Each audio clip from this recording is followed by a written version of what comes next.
So Reem finally for me.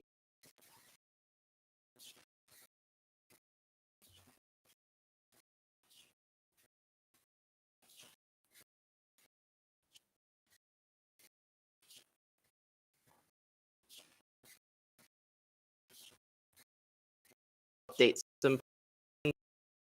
Yes.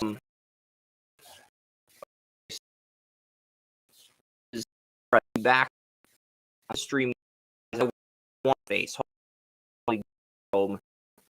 allows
High point midfielder that Florian likes is in this.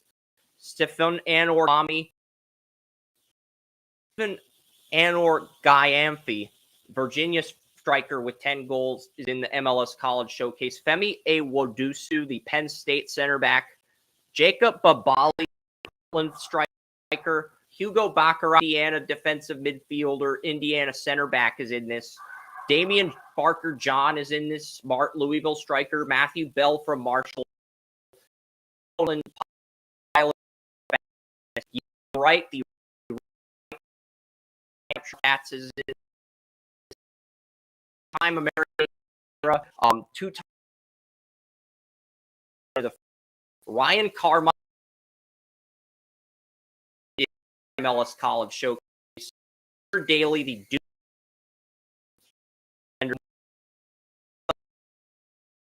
Orbs, Goldthorpe, a soft. He was goalie in the country, so he was really games over like 70%. Courage below 700, percentage 809. If it's below 700, their net, you or you like about defenders for in the him with, but he did get a red card regular season East tournament game at the MLS. I think he's a little bit rawer than the other Celentano and Patrick. Potential is there to develop into an MLS goalie, but he's a guy who needs MLS next year, like Patrick, a team where he's the lineup. If you bring him, it's going to back situation. You know, in Arizona, you know, that's the thing to look at as well. Next up, who's two-time all year in 2022 for UMass, scored a game-winning in one when Ben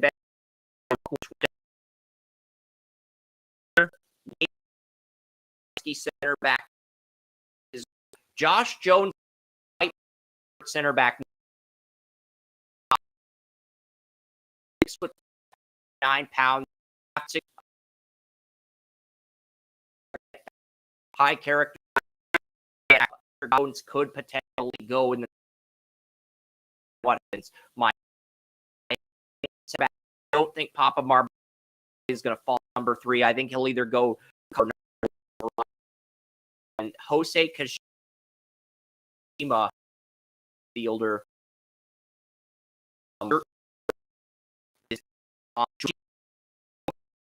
Kalani Casa in the midfield. Gianni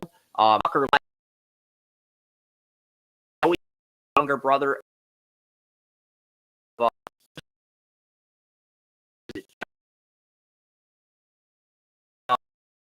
former went second overall national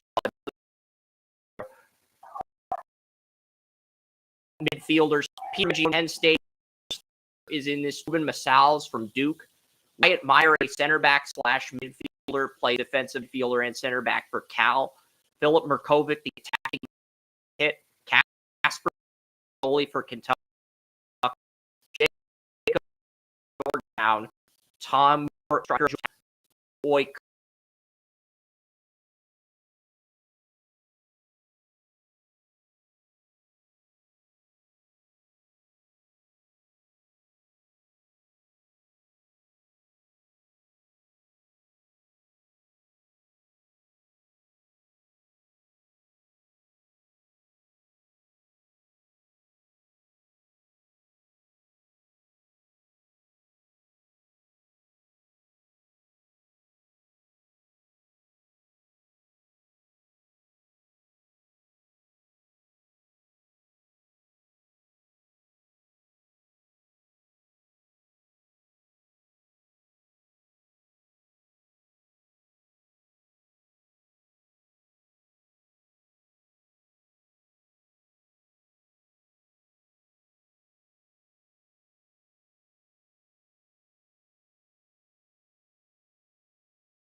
first round.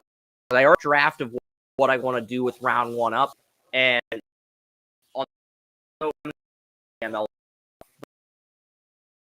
because one of the players for West Virginia or for the college guys who are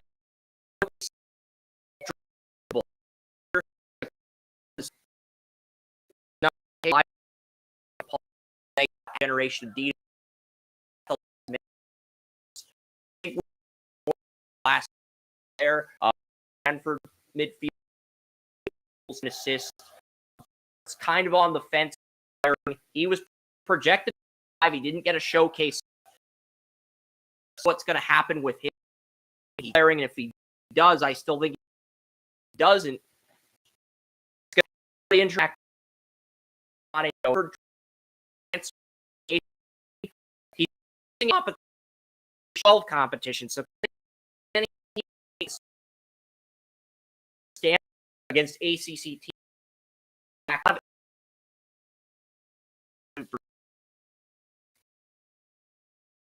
Draft and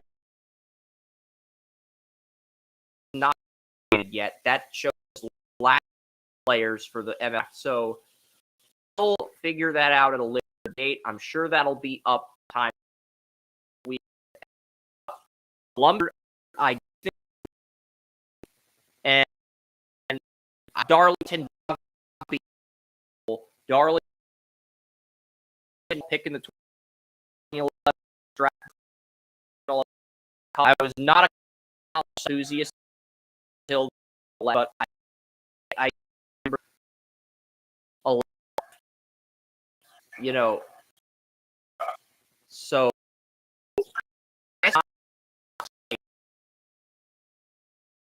they Morris and Darlington not be afforded. He was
they do need to try a little bit harder.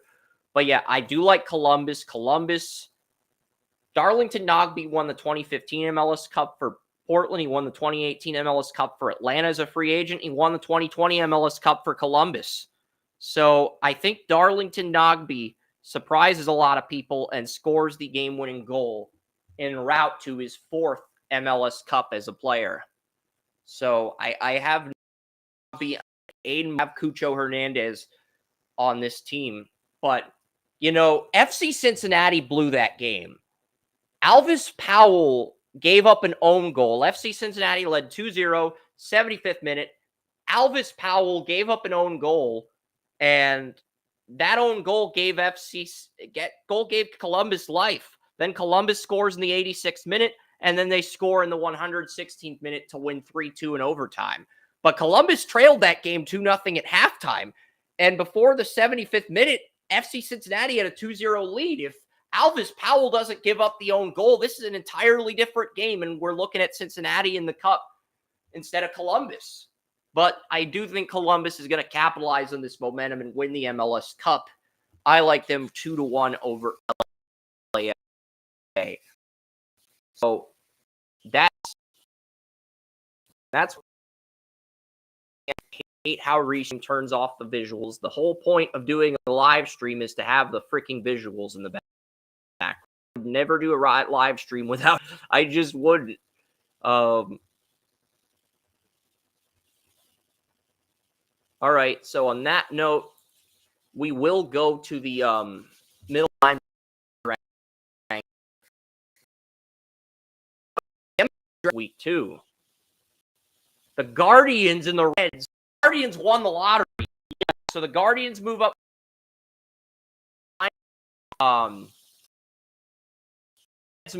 Third. Yeah, end up dropping to second worst record. State of Ohio.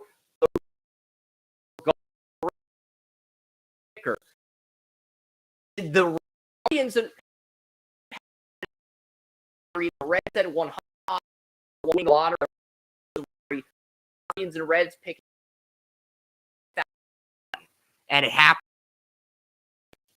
lottery in recent years. And since we've had an NBA, that dude. That.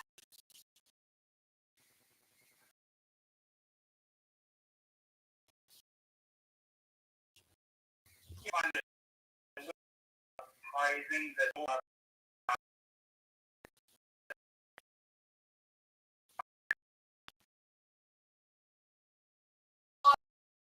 They do. Oakland Athletics, the worst team, win 0 of those 6 lottery draws. Drop out 70. Fair? No. But the owners voted on. The freaking MLB owners voted.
Because the Guardians 28. I mean, you to 1. You know, they do. I mean, whether Ron started at 1, they've had for the Cavs and see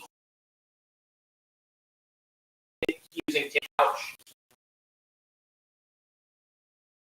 So from that and mention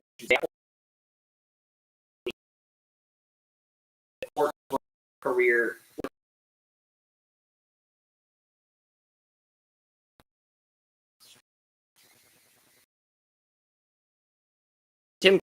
have a spectacular.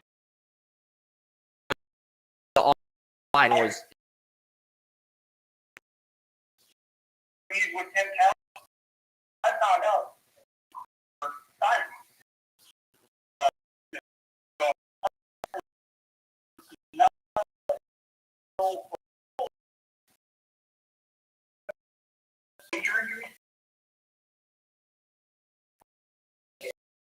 That turned out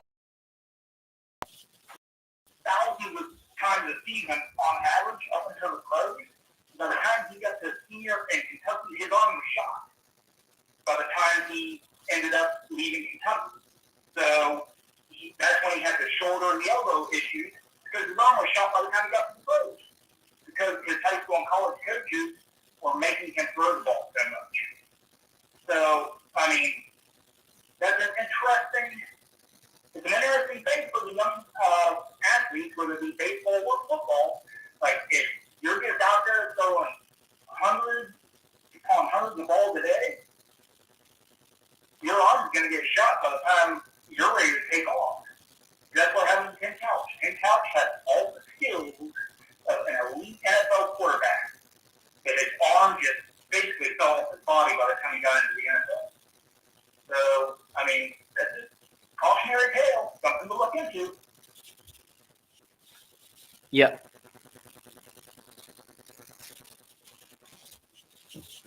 Yeah, because I'm pulling up the middle linebacker. But yeah, there's a bunch of good players in the MLB draft this year. There's a first baseman in Wake Forest. There's a second baseman in West Virginia that's moving to shortstop. So there's a bunch of players in the fold for that number one pick in the MLB draft. There's the Tennessee pitcher. I think the Guardians are going to take a batter at number one, and the Reds are probably going to do the same as well. I mean, it's going to be interesting though, but we'll revisit that conversation when the time comes. But yeah, looking at the MLB, I'll look at it really quickly. Their top 5 players for the MLB draft. There's a player on Northeastern, my mom's alma mater, in the top 5. So it's just a crazy. It's a strange year. I wouldn't say it's crazy, but it's definitely a strange year compared to usual, because you look at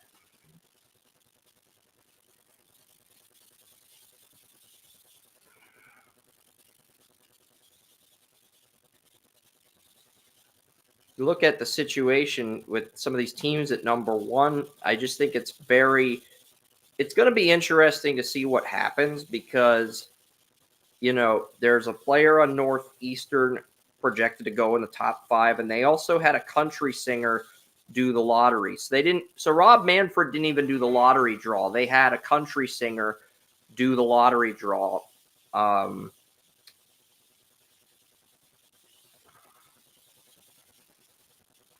Yeah, so country singer. I don't know who the country singer was, but they had a country singer do the lottery draw. I'm not sure who the country singer is. He has a cowboy hat.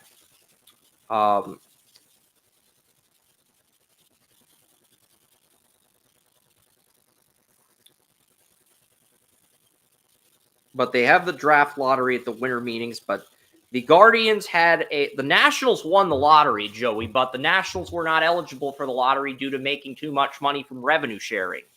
So they did a second lottery draw, then the Guardians won that. And then the Nationals won the number 2 pick.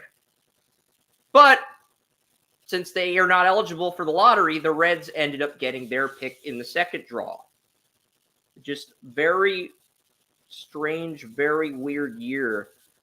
And I wish I knew who the country singer was doing the lottery draw, because I don't know who it is. It's like, I don't know who it is, but Rob Manfred did not call the lottery. They had a country singer doing the lottery. So the Guardians had a 2% chance of winning the lottery, and they end up getting the lottery. They're picking at number 1 for the first time in history. So it could end up being really good, or it could end up being really bad. But I would say at this point, the Guardians have better odds of winning the lottery again than they do of getting a player in the MLB draft that's going to be as good as LeBron James or Myles Garrett. They might get an impact player at one, but at the same token, it's like, is he going to be such an impact player that he's on the same level with Myles Garrett and LeBron James? Probably not, which is why you got to dial back your expectations a little bit. I honestly believe that because LeBron and Garrett were both so talented, so special, and so gifted coming out of their draft classes that I think the odds of getting a player of that caliber at one, I don't think they're very high. I don't think it's a weaker draft than last year, but there was more MLB-ready talent in last year's draft compared to this one. But I wish they would tell us who the country singer was, 2024 MLB draft lottery, so that it's like, why isn't, every other sport has a commissioner doing the lottery, but they had the MLB draft lottery in Nashville this year. So it's just really strange how this whole thing's played out this year. And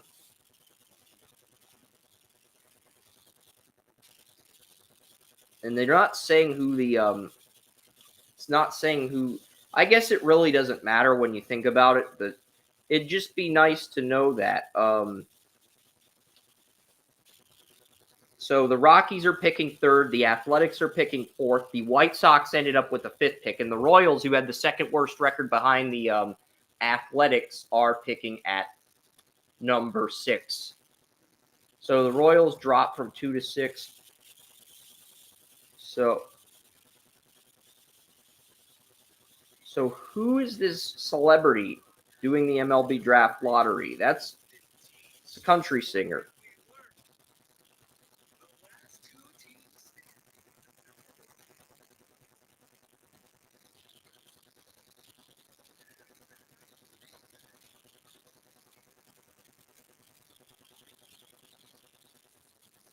I just wish we knew who that was, but they're not saying who it is. 2024 MLB draft lottery. I've Googled it. I don't know who the singer is. I mean, I know it's a country singer.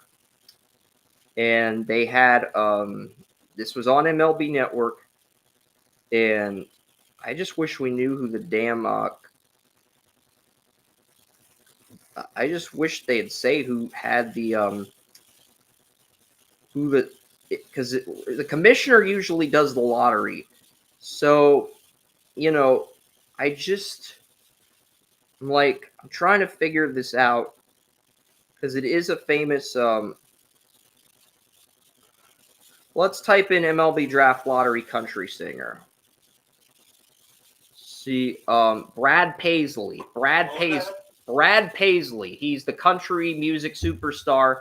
So Brad Paisley, a country singer, did the lottery for the MLB draft. So Brad Paisley hosted the MLB lottery for this year, and they had him read off the lottery picks. That's actually kind of cool, the MLB getting a celebrity to read off the lottery picks. It's different, but it's... I think it was Brad Paisley, and I'm one of these wannabes that are running around these days. So, yeah, Brad Paisley hosted the MLB draft lottery, read through all the random teams and read the lottery order. So the Reds and the Guardians are picking it 1 and 2. But, we'll go through the top 10 of the middle linebacker rankings, and then we'll talk about some of the other stuff in sports. I think I've gotten through most of the topics today, but let's look at the top 10 middle linebackers. I'm going to start with Jeremiah Trotter Jr. declared. Now, his teammate Barrett Carter is going back to Clemson. But Jeremiah Trotter Jr. is officially in the draft. And frickin' Restream decides to turn off my visuals again. Fantastic. So, looking at this, Jeremiah Trotter Jr., easily the number 1 player in the number 1 linebacker in this draft, but his teammate Barrett Carter going back. What is your reaction to this? Because we're high on both of these players. We had first-round grades on both these Clemson linebackers. Brugler reported that most NFL teams had a day 2 grade on Carter, which is the reason he went back. But Jeremiah Trotter Jr. is in the draft, and he is considered the top middle linebacker in this class. So, I mean, he looks good in coverage.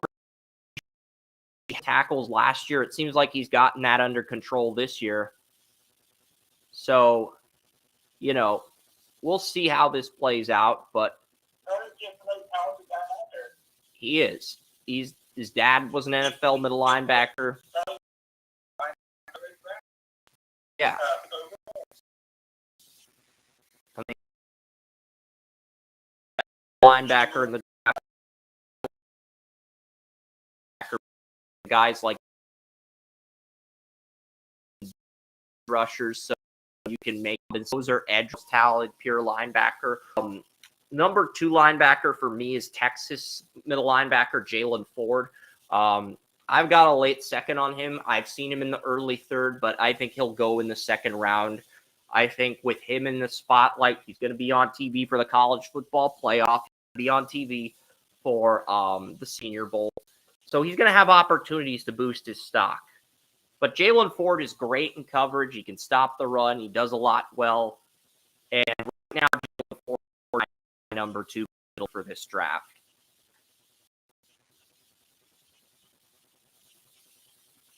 I mean, Jeremiah Trotter Jr. Ford does have the upside to develop into a Pro Bowler, but at the same time, if he doesn't, he's at least a day 1 starter. And then you look at the next 2 linebackers. You have Edgerrin Cooper from Texas A&M, Cedric Gray from North Carolina, and Tommy Eichenberg from Ohio State. I did put Edgerrin Cooper at number 3 in my middle linebacker rankings. I think all 3 of them, but they're not guys who are going to develop into Pro Bowl linebackers, regardless of how good they've been in college. I just don't see them as guys that are going to end up developing in that respect. I think Eichenberg took a step back when he played Michigan. Yeah. He didn't have his best game in the biggest moment. So that's going to make teams think, hey, he shied away in the biggest moment. You know, maybe he's not fit for the big stage. So, because I've got a late third on Eichenberg at the moment. I think Eichenberg was 97 on the PFN simulator. I've got a late third on Eichenberg myself. But I think Edgerrin Cooper and Cedric Gray both go in the 3rd round. And both could be day 1 starters. Eichenberg might be a guy you have to develop into a starter. Shmuel Mondon Jr. out of Georgia is my 4th round middle linebacker. And, I mean, he played well for Georgia this year, but he wasn't overly spectacular. But he did have some nice moments on tape for Georgia this year. I mean, the SEC championship last week threw a lot of people off. When I made the middle linebacker rankings, I was under the assumption Georgia would win. Alabama is a junior middle linebacker. I don't think he declares for the draft, but he might. You never know. I think one of 2 things will happen. Nick Saban will win it all and he'll retire, or Harbaugh will win it all and he'll turn pro. I don't think,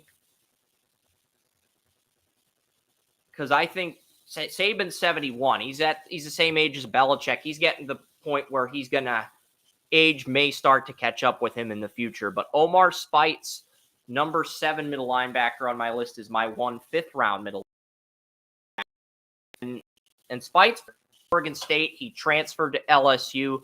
I may be lower on him than you are, but Omar Speights is a player that Cedric Gray started out at right outside linebacker, but he moved to middle linebacker in 2023, and he did accept a Senior Bowl invite. So Cedric Gray is going to be a day 2 pick. I mean, Cedric Gray was great against China.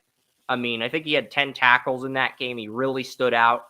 So Edgerrin Cooper, Cedric Gray, and Tommy Eichenberg, those are guys that can be day 1 starters. But Eichenberg, I have questions about his foot speed, his coverage after the Michigan game. But I do think Jalen Ford is a guy I'm high on, but I think he's going to need some development. Yeah. But I think he can develop into a solid starter. I have him in the backup territory, but he's going to be he's probably outside of the Georgia middle linebacker that may be a day one starter.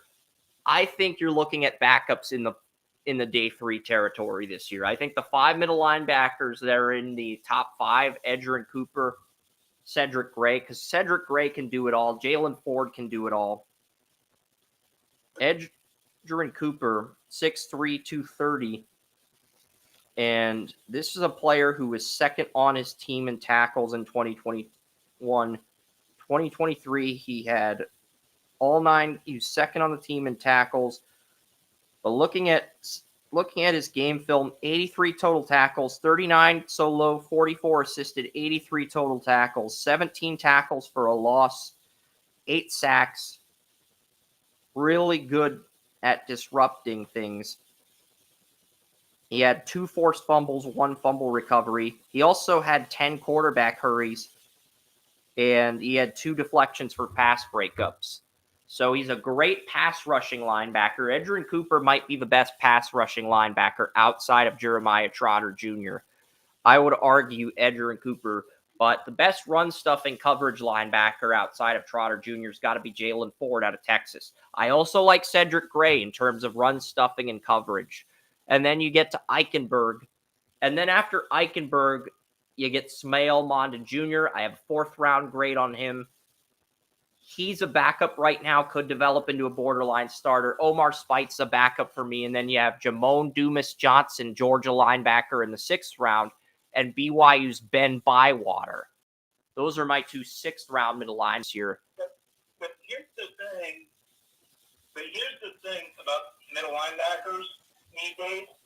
They're not just middle linebackers in the defense. A lot of teams are going to 2 linebackers, which means you have to have the athleticism to go with it, or else you're probably going to get left behind. Yeah. It's no longer the standard 3 linebackers or 4 linebackers. It's the 2 linebackers, the linebackers on the outside, and a 34 need to be able to cover.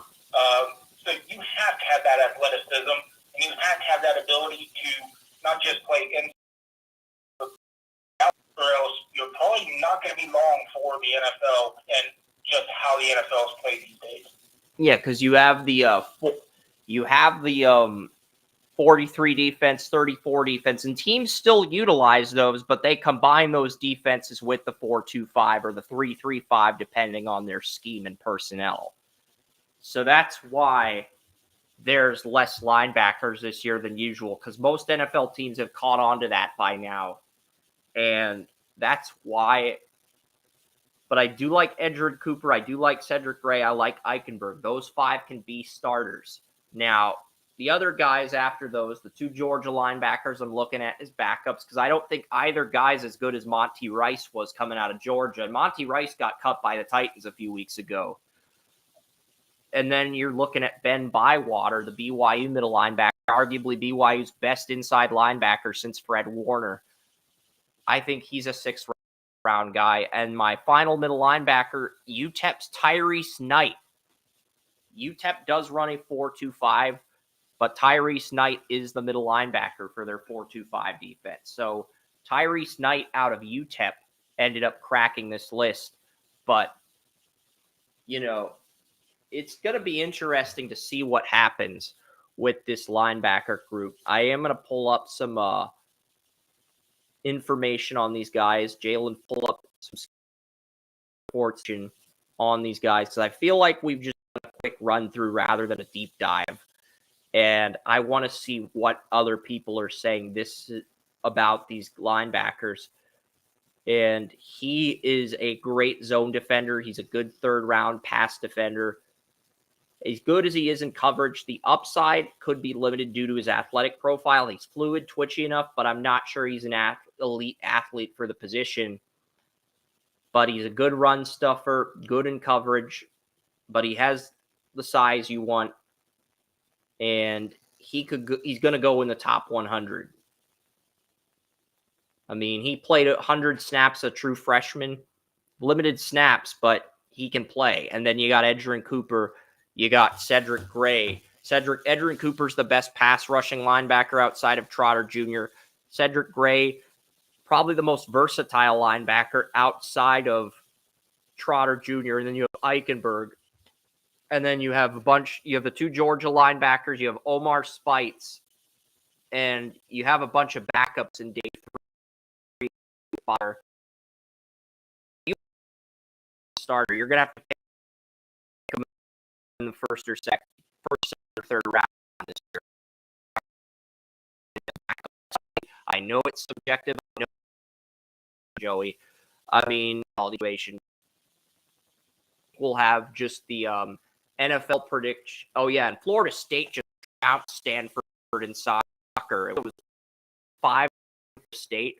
Probably the most one-sided women's soccer game I've seen in some time. I mean, that was just ugly. That was an ugly game to watch. It was like a rush of Georgia and TCU. I mean, that was probably the most one-sided thing I've seen since Georgia TCU, the women's college soccer title. Florida State won 5-1, and Florida State they won a College Cup in 2021. They won a second one in 3 years. Clemson could win a second one in 3 years on Monday against Notre Dame, which I believe they'll end up doing. But that's pretty much the middle linebacker rankings. And I know Cedric Gray has talent. I'm going to see what the other topics are. I'm just preparing to see.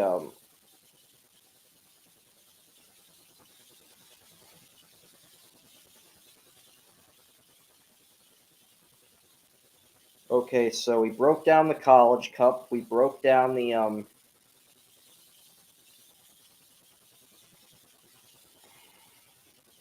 We broke down the College Cup. We broke down the top 44 players at the MLS College Showcase. We reviewed the MLS Cup. We previewed the middle linebackers, and we talked about the MLB Draft Lottery. So really, all we have left to do are the Cardinals and Commanders off-season outlooks, and then we do the draft simulator, and then we pick our winners.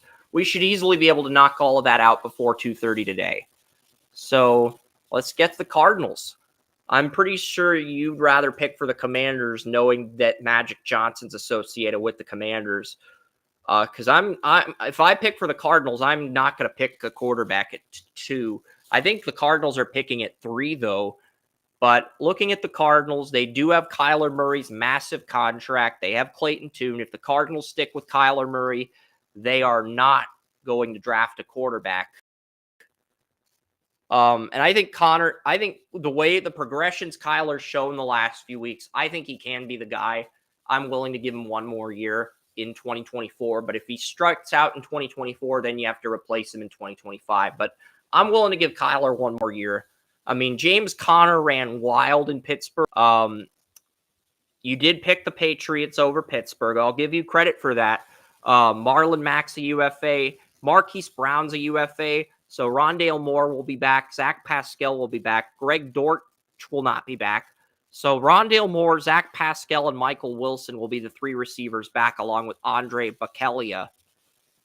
But if the Cardinals do not get Marvin Harrison Jr. and the Bears take Marvin Harrison Jr. at 1, the Cardinals could be in trouble, Joey, because I just don't know if any of the other receivers outside of Marvin Harrison Jr. are worth taking as high as the Cardinals are picking at 3. Whether it be a Keon Coleman or a Malik Neighbors. And Marvin Harrison Jr. only beat out Malik Neighbors by 1 vote for the Blitnikoff this year. 1 vote. That's what it came down to. Cardinals cut Zach Ertz. Jeff Swaim's a UFA, but Trey McBride, Elijah Higgins, and Blake Whiteheart will be back. DJ Humphries and Paris Johnson will be back. Will Hernandez will be back at right guard. Kelvin Beachum will be in a contract year next year. Froholt has 1 year left on his deal after this season, but I'm looking at cutting him if I can to save cap space. Cardinals would save $2,235,000 if they cut Froholt. I'm going to pull up the Cardinals cap space because I'm kind of curious to see what the cap space for 2024 is. How much money do the Cardinals have for next year?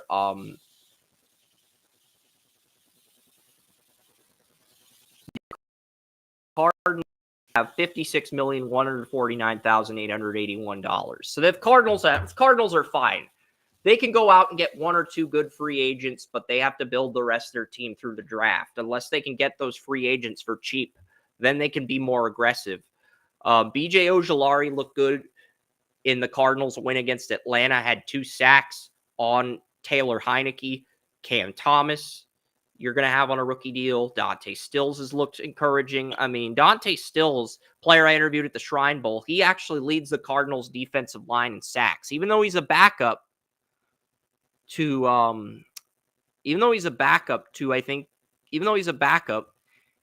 he does lead the defensive line in sacks this year. I think he's a backup to Roy Lopez at 34 right end, but he does lead the defensive line in sacks. So that's very encouraging. I'm not surprised by that. I mean, he was able to come in and replace, Cardinals haven't gotten a viable replacement to Zach Allen, but it could be Dante Stills down the road if he continues to develop. You have Dennis Gardeck at 34 right outside linebacker. Zaven Collins is your 34 left outside linebacker. Kazir White and Zaven Collins are the 34 middle linebackers. And then you have a combination of B.J. Ojulari as well as Zaven Collins. Yeah, Zaven Collins is the 34 left outside linebacker. I think he'd be better utilized in the middle, and you should be starting Ojulari. But I think the Cardinals are doing what the Falcons did with Arnold Ebiketie. Ease Ojulari in as a situational pass rusher, then make him a full-time starter next year. I think that's the thought process in Arizona. I would not be surprised if Ojulari breaks out next year. Okay, and Budda Baker does have a club option that the team can get out of next year. I would not buy out Budda Baker personally, but if the Cardinals do not exercise that club option, they could get out of it. They would save $14,600,000, but I would not get out. Budda Baker's your best defensive player. If anything, I'd try to extend him, and if he doesn't want to get extended, then trade him and try to get another first-round pick. Because I think you can get a first-round pick for Budda Baker. He's one of the better safeties in the league. And I think most NFL teams would take Budda Baker at this point over any safety in this year's NFL draft. Just because of his leadership traits and the communicator he is and the type of person he is. I think there are teams that would give up a first-round pick for Budda Baker. So, honestly... And then you look at Matt Prater. He's under contract next year. Jalen Thompson never should have been extended, but the Cardinals, they don't really have a true number 1 corner at the moment. They do have guys like Antonio Hamilton, Marco Wilson, Garrett Williams, Catrell Clark, Andre Chachrachi, Starling Thomas V, but a lot of uncertainty at the cornerback position. So the cornerback room is going to have to be upgraded in Arizona. So there's a lot of things the Cardinals are going to have to address. Lakai Fotu and Carlos Watkins, the 2 nose tackles, are free agents. Kevin Strong, the 3rd nose tackle, also a free agent. So nose tackle is going to have to be addressed. You do have Elijah Wilkinson, your left guard's a UFA. You're going to have John Gaines, the 2nd starting at center next year, your 4th-round pick out of UCLA. But you are going to need a left guard upgrade. Unless you're happy with Dennis Daly at left guard. And frankly, I'm not happy with that option. I think you are going to have to get a left guard upgrade. The Cardinals, they have a lot of areas they've got to improve. I mean, if they stick with Kyler Murray, they pretty much have to improve everywhere else outside of quarterback, running back, and offensive line. They gotta get a true number 1 receiver. I do like Trey McBride at tight end, but they got to get a true number 1 receiver, and they got to pretty much get pieces around this defense, because outside of Kazir White and Zaven Collins and Budda Baker, it just feels like there's no identity on the defense. So fixing the defense is going to be a big challenge for Cardinals. Yeah, I'm looking now at the NFL Draft Mob Simulator. I plugged in Washington and Arizona for myself, and I'm looking at this, and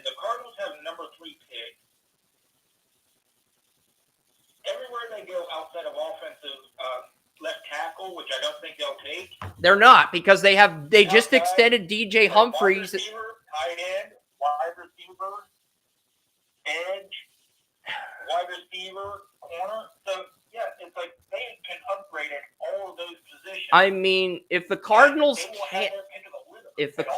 can't get Marvin Harrison Jr., do you consider trading out of that spot if the right offer comes along? I say yes. Because as much... I do consider it if they can't. But I'm also looking and saying, for what the Cardinals need, they may also want to consider other players there that maybe fringe top 5 picks. So, I mean, because Brock Bowers will probably be there. Brock Bowers will be there, but Trey McBride's asserted himself as a top option for Kyler Murray in year 2. I mean, you did cut Zach Ertz, and you could have a 2 tight end set. McBride is a really good player. So, I mean, but there are options is what I'm trying to get at. Yeah, you're right. There are options. You can get Brock Bowers. I don't think the Cardinals will take a tackle. They have DJ Humphries and Paris Johnson Jr. I mean, you could take Malik Neighbors, but it's a little early for Malik Neighbors or Keon Coleman at 3. It just is. If Marvin Harrison Jr. is off the board and Keon Coleman and Malik Neighbors are there, I'm looking to trade down and see if a willing good premium. The Commanders, one thing I've heard with the Commanders is that Marvin Harrison Jr. is the number 1 player on their board. Now, if I'm the Bears and I know the Commanders' number 1 player is Marvin Harrison Jr., I'm like, look, Washington, you give us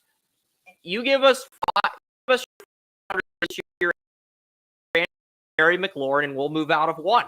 Because then you have DJ Moore and Terry McLaurin for Justin Fields. Plus, you have picks 4 and 5, and you could draft the top 2 tackles with those picks. Theoretically, you could do that, Joey. A crazy scenario. And that might actually be the best thing for the Bears to do. Because then you know where all this left tackle, you have the other guy at right tackle, and then you can move your last year's pick, Darnell Wright, inside to guard, and Braxton Miller inside to left guard. So in theory, that's not the craziest idea. Do I think that will happen? Probably not. It's not. And the thing is that Washington's biggest need are playmakers. That's the biggest need. They don't have people who can make plays. They have a quarterback that can sling it. I mean, I think, still number 1 in the NFL in yards. I mean, they have Terry McLaurin and Jahan Dotson and Curtis Samuel, but their tight ends have been non-existent outside of a few nice games by Logan Thomas. Not star games or signature games, but nice games. And then the offensive line is the other issue. I would not trade up to number 1 for Marvin Harrison Jr. if I'm Washington, because you have so many needs. Brock Bowers would be an upgrade over every tight end you have. Offensive tackles, Fashanu or offensive line. You know, like that's really my thing. That's really my big issue with the Commanders, and why I would not trade up to number 1. But the Commanders have $86 million for. They've got a ton to spend on free agents. Magic Johnson's going to be making some power play moves this offseason, Joey. The $86 million, he's just gonna. I mean, Jacoby Brissett's a UFA. Antonio Gibson's a UFA. If he can come back on a team-friendly deal, get him. But if not, let him go. You can always reload it running back in the draft. Curtis Samuel's a UFA. McLaurin and Dotson are back, but you really don't have any other playmakers. I mean, Diami Brown has failed to be the slot receiver when Curtis Samuel got injured earlier this year. Diami Brown just couldn't step up. And Dax Milne, the guy who is currently dating Zach Wilson's ex-girlfriend. What happened with Zach Wilson is after he was caught with the MILF, his girlfriend left him and started dating Dax Milne. So Dax Milne's currently injured. You have Byron Pringle and Crowder who are UFAs. You are going to need some receiver depth. But, outside of Terry McLaurin I'll pull up the stats for Terry McLaurin and Jahan Dotson because it's interesting. Terry McLaurin, 60 receptions, 694 yards, 2 touchdowns. A little bit underwhelming for Terry McLaurin, but he's still one of the best receivers in the league. Jahan Dotson, 44 receptions, 458 receiving yards, and 4 receiving touchdowns. Those numbers are underwhelming as well. Why Joey says you because even though considered performing like a star this season, that's really the big takeaway here. That's probably why the Commanders reportedly have Marvin Harrison Jr. atop their draft board. That's probably why. I mean, let's be real.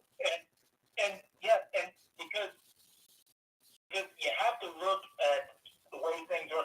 When I watch Washington, if I see their quarterback, which I have, bring the ball for an untold amount of yards, but doesn't have the touchdowns and has too many interceptions to go with that, now I'm sitting here like, he's obviously finding people that he needs open, but why aren't they getting these big plays? What is the major malfunction? Why are these guys, they're supposed to be the top targets, not making plays? Why are they not getting all the yards after the catch? Why are they not doing their part, which in turn, a lot of times makes the quarterback try to fit the ball where it's not going to be, which leads to turnovers, because he's trying to make plays where these receivers are not. So these receivers may be making catches, they may be getting yards, but where's the big plays? Where's the touchdowns? Where's all this coming from? I mean, Jahan Dotson's only averaging 10.4 yards per catch this year, which is a little underwhelming considering his speed at Penn State. And Terry McLaurin's been averaging 11.6 yards per catch, but he's been inconsistent. He's been all over the place. He had 0 receptions for 0 receiving yards for the first time in his career against the Dolphins on Sunday. So the Dolphins give... And McLaurin is known for his big plays, and he's just not making them. So, I mean, if a big playmaker isn't making big plays, then what good is that big playmaker? I mean, he averaged 15.5 yards a catch against Arizona in week 1.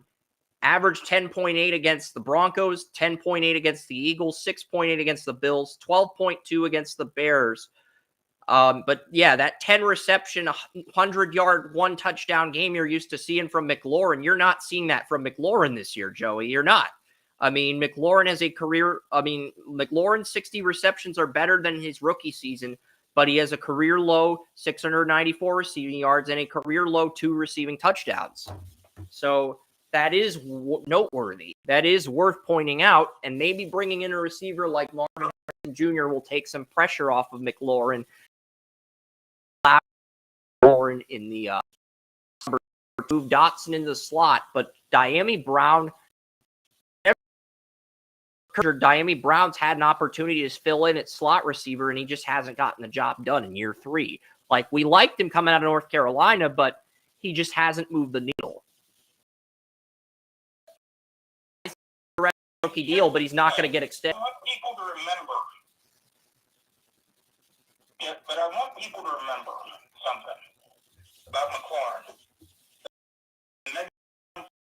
The Amari Coopers, these receivers that can make something when they're the only receiver, they don't happen often.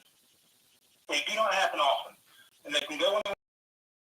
It's starting to look like he needs that other playmaker on the outside of him. Because when he has another guy on the outside of him that can draw attention, maybe not as much as he draws, but just make other teams think he's a huge guy. He makes a lot of plays, he gets a lot of yards, and so on and so forth. But when he doesn't have it, we're seeing it this year, when Dotson's having a down year, he's not going to have as big a year. So he needs that other playmaker on the outside of him. And I think that's what we're seeing. Because the wide receivers, the Jamar Chases, and those guys, they're rare. Okay? And I don't think we were hoping McLaurin was one of them when he had that big rookie year, and then again last year. I think we're finding he's not one of them. Well, To be fair to Terry McLaurin, he had 3 consecutive 1,000-yard seasons from 2020 to 2022. But the production just hasn't been there. And he had a career-high 7 receiving touchdowns as a rookie. But the receiving touchdowns have dropped since his rookie year, even though the receptions and receiving yards have gone up. So that's the thing. And the Washington... We're not saying he's the best receiver or anything. We're just saying that he may be one. He just needs help. Yes. He's still a top 2 receiver on this team. Not saying anything bad against him. He's still a top 2 receiver on Washington. But if Marvin Harrison Jr. is there, I understand the thought process in picking him. And, if the Commanders draft an offensive lineman, which is a possibility, Logan Thomas, John Bates, Cole Turner are all going to be back next year at tight end. Charles Leno, the left tackle, he has not looked good at left tackle. And I know the Bears signed him in 2020. I mean, he was on the Bears from 2014 to 2021. He was on the Bears. He did all right his first 2 years. He's been really bad this year. But Washington only saved $7.5 million if they cut Charles Leno Jr. after this season, and they have $84 million, so they don't have to cut him if they think he can be the guy. But with how many sacks Washington's given up to Sam Howell, I have to think they're going to cut him. I have to think Magic Johnson's either going to buy another lineman for his regime or he's going to draft his own guy. I honestly don't know, but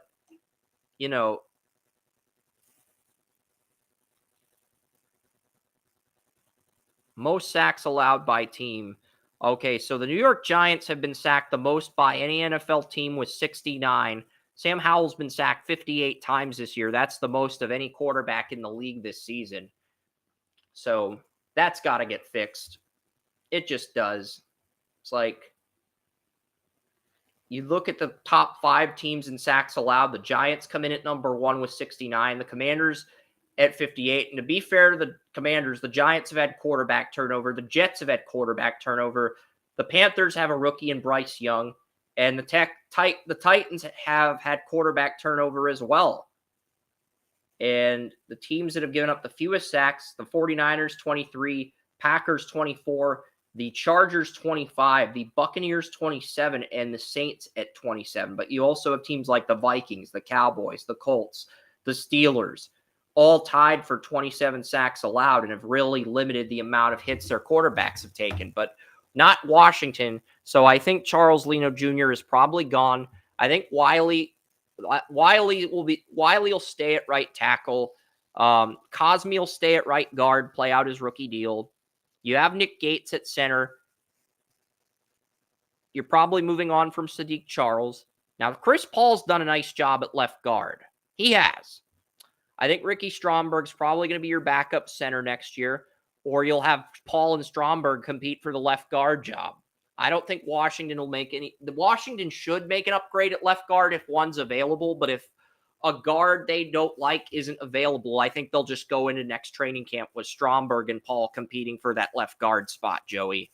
Chris Paul out of Tulsa and Ricky Stromberg out of Arkansas, their 3rd-round pick. I think those 2 guys will end up competing for the left guard job if there's not a guard that the Commanders are high on in the draft, because I could see them addressing receiver. I can see they're going to prioritize left tackle and receiver probably over the guard. But if they take a guard, then you can leave Stromberg at center and develop him for another year. So it really comes down to what you want to do. I think Stromberg's going to have a chance to start next year, whether it be a center or guard. He's really talented, and he's going to have his shot to show that he's put it all together. Now, he can also keep going as a backup for another year. May take another year to put it together, whatever. We knew he was a little Well, Washington can buy Nick Gates out of his contract. They hardly save any money, but they can buy Nick Gates out. Nick Gates, starting center for the Commanders. Commanders can get out of his contract, but they would only save $133,333. Not a lot of money.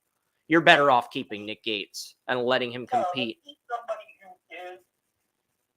he's a decent starter, but he is upgradable, so Stromberg could come in with a great camp and just beat him out. And if he does, you can keep Gates as the backup, and you have that center depth. So, that's the thing. Tyler Larson, the backup center to Nick Gates, is a UFA. So I'm not worried about losing Larson because I think Stromberg and Gates are going to compete for that center job, and whoever loses will be a high-end backup center. So that's really what I'm looking at. Yeah, I think Washington's in a pretty good spot on the interior offensive line. But they got to get a left tackle. It's the offensive tackle to work me a little bit. Yeah. So that's probably Jonathan Allen, Deron Payne have gotten paid, but they are going to need an edge rusher. Casey Toohill had this big game against Atlanta, but he's faded since then. I mean, KJ Henry looks promising off the edge at 43 left end. I do like him. I had a 3rd-round grade on him. Washington took him in the 6th round. They also have Shaka Toney on the roster. We'll see what happens with the Commanders. Jamin Davis is under contract. They're going to have to probably put a 5th-year tender on Jamin Davis. One of the bright spots this defense, actually. And then you have Cody Barton, the middle linebacker, set to be a UFA. You have Andre Jones Jr., but Kalike Hudson and David Mayo are UFAs. I wouldn't bring back either guy. Kendall Fuller is a UFA. So is strong safety Cameron Curl, who's been a bright spot for the Commanders. I mean, Cameron Curl was not a guy I was high on heading into the year, but he's been probably the biggest asset for the secondary this year. You have Emmanuel Forbes. You have Danny Johnson, who started over Emmanuel Forbes after Forbes got benched before reclaiming the starting job. You have Benjamin St. Juste. You have Jartavius Martin from Illinois. So the cornerback room is strong. Even if Kendall Fuller leaves, you still have 4 quality corners. And you have Tariq Castro Fields as well as Christian Holmes.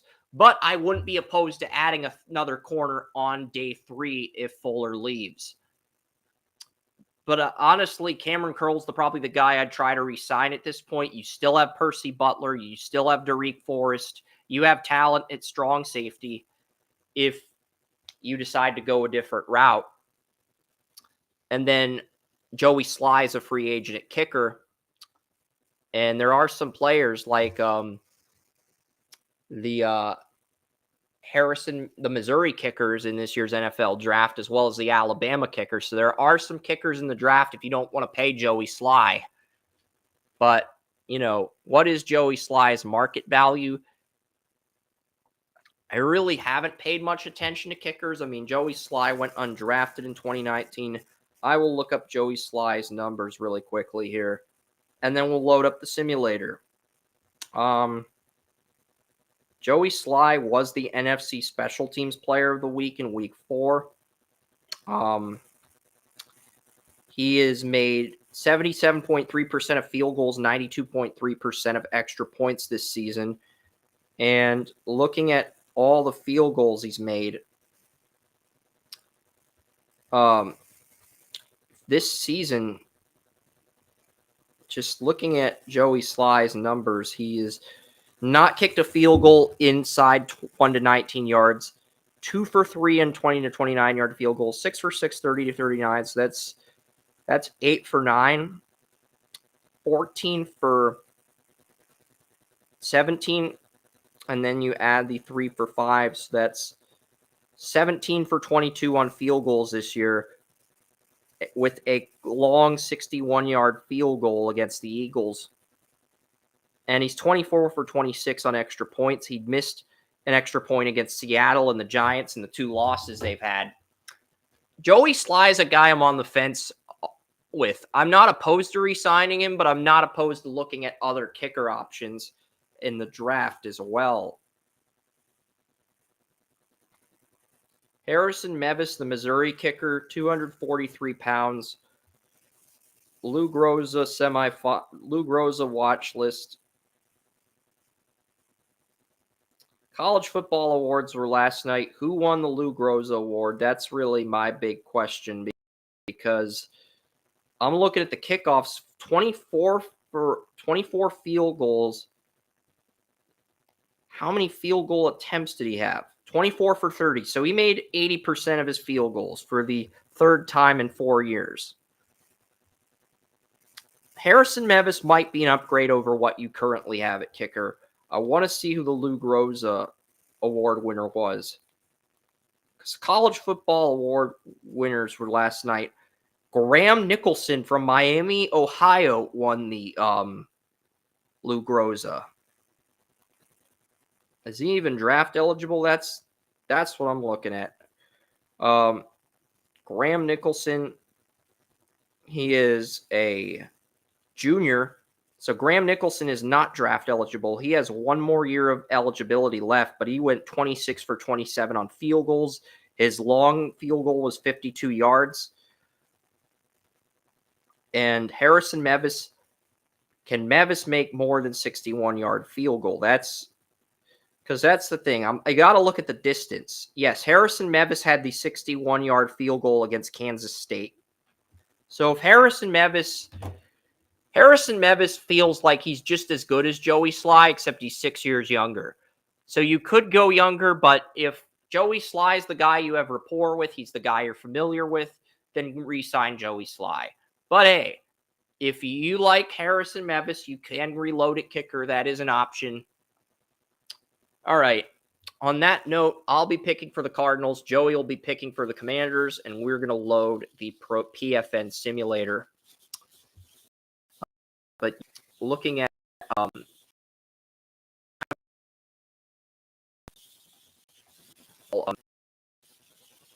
and here we go. Freaking NFC is. You're picking for the Commanders, Magic Johnson, since you're such a Magic. I'm picking for the Cardinals. Those are the only teams with bye weeks. Those are the only teams with bye weeks, and I'm going to put this on fast simulation. So let's find out what happens in the 2024. Caleb Williams 1 and 2. Tampa's offering me 1041 and a third to move up for Marvin Harrison Jr. No.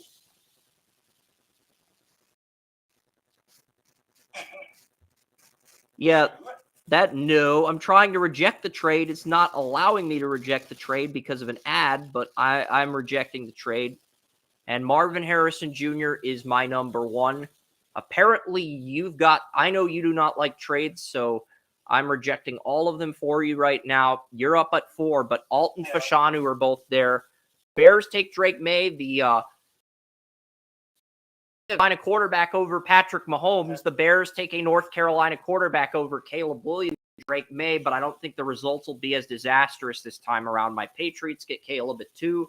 So Marvin Harrison Jr. becomes a Cardinal here, but the tackles are both available. Bauer, Neighbors.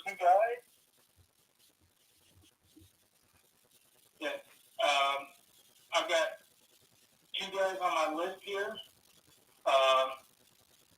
I've got the Penn State offensive tackle, Fashanu, but I'm going to go with what I think is a bigger need because I do not like the number 2 receiver.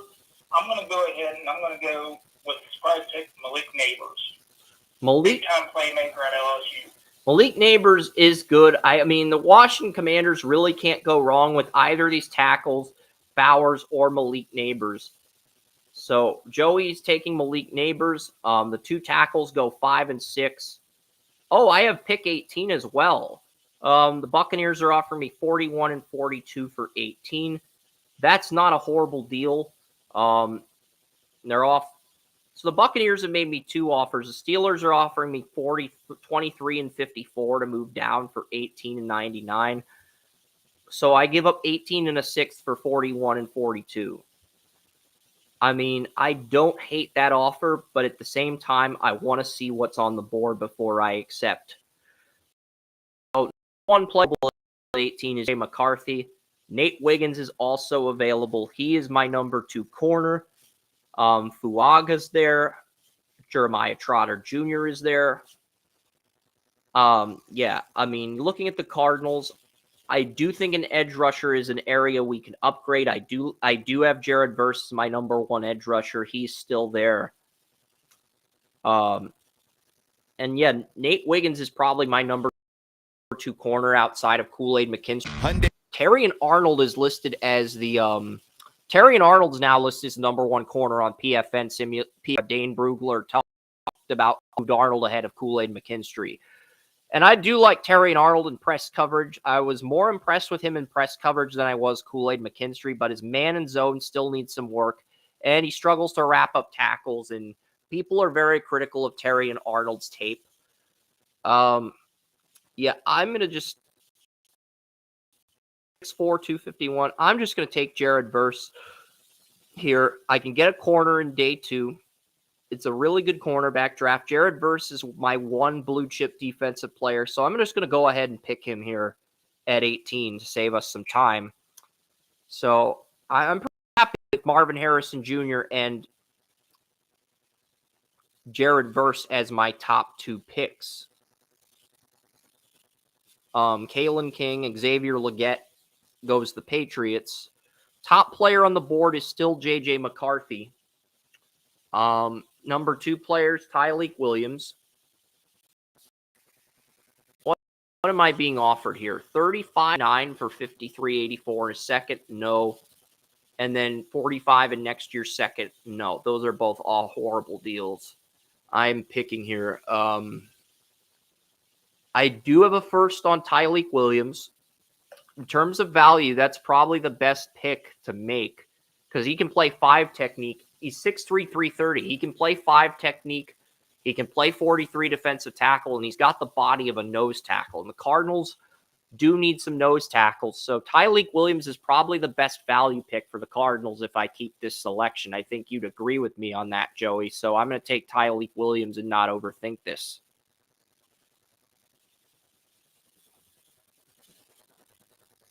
You're up at 36.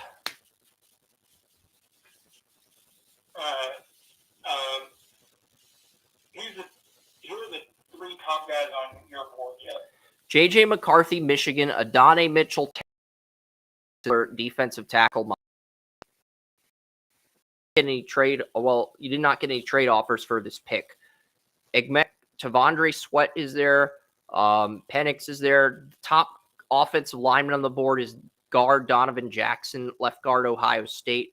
Jordan Morgan is there if you want to pick a tackle.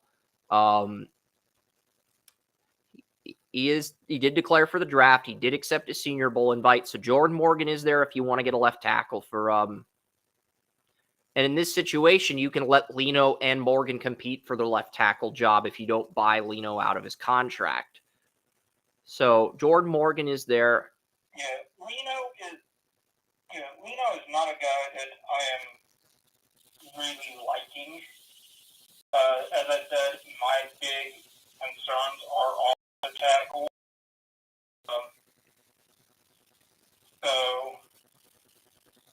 I'll go with Morgan. Yep, and this is going. You've got the pick 40 from the. I think you got the Bears' second round pick. That's why. So that becomes Jordan Morgan, and then you've got that another second round pick. You could get another receiver. Adonai Mitchell's the top player on the board. Leonard Taylor. The Steelers take the Packers take J.J. McCarthy in round 2 as a backup to Jordan Love. I really don't think they need McCarthy now with Jordan Love catching fire late in the year. And the Falcons take Bo Nix, making a bad quarterback room even worse. But, Tavondre Sweat is there. Egbuka is there. Penix is there if you want to gamble on him as a backup to Sam Howell. But I think you'd rather see what other needs are there. Top edge rusher available is JT Tuimoloau from Ohio State. He's the top edge rusher there on the simulator. Number 2 edge is Dorless. Xavier Worthy is there. Cooper Beebe is there if you want to get another left guard for competition. You do have the right. I'm going to try to create a little bit of a mismatch on the defense with Washington, and I'm going to go with a mountain. Tavondre Sweat, defensive tackle, Texas. All right. They've got they've got 2 defensive tackles under contract, and they still got Mathis on a rookie deal. But I get it. Sweat's a difference maker. You have that 4th guy for depth. Can't really go wrong with that route. Yeah, because when he's on, it takes 2 guys to block him. Yep. When he's on, you're not going to stop him with 1 guy. So it's like he just frees up another defender for the pass blockers, and he can easily walk in there and take a starting job, or at least push the other guys. I mean, I think he's that talented. Leonard Taylor the third. Leonard Taylor the third fell to round 3. I do have a first-round grade on him, and so now I've got a defensive line. Right end, Tyleek Williams at 34. Nose tackle. I mean, or I could play Tyleek at nose tackle and Leonard Taylor at 34 left end, because Leonard Taylor's only 6'4", 305, whereas Tyleek Williams is 6'3", 330. So I could play Tyleek at nose tackle, Leonard Taylor at 34 left end, and then I have Dante Stills at 34 right end, with the current starter at 34 right end as well for depth. So I think that's a very good defensive line. I know I need a corner, but I think I can get one with my next pick. So I'm going to take Leonard Taylor.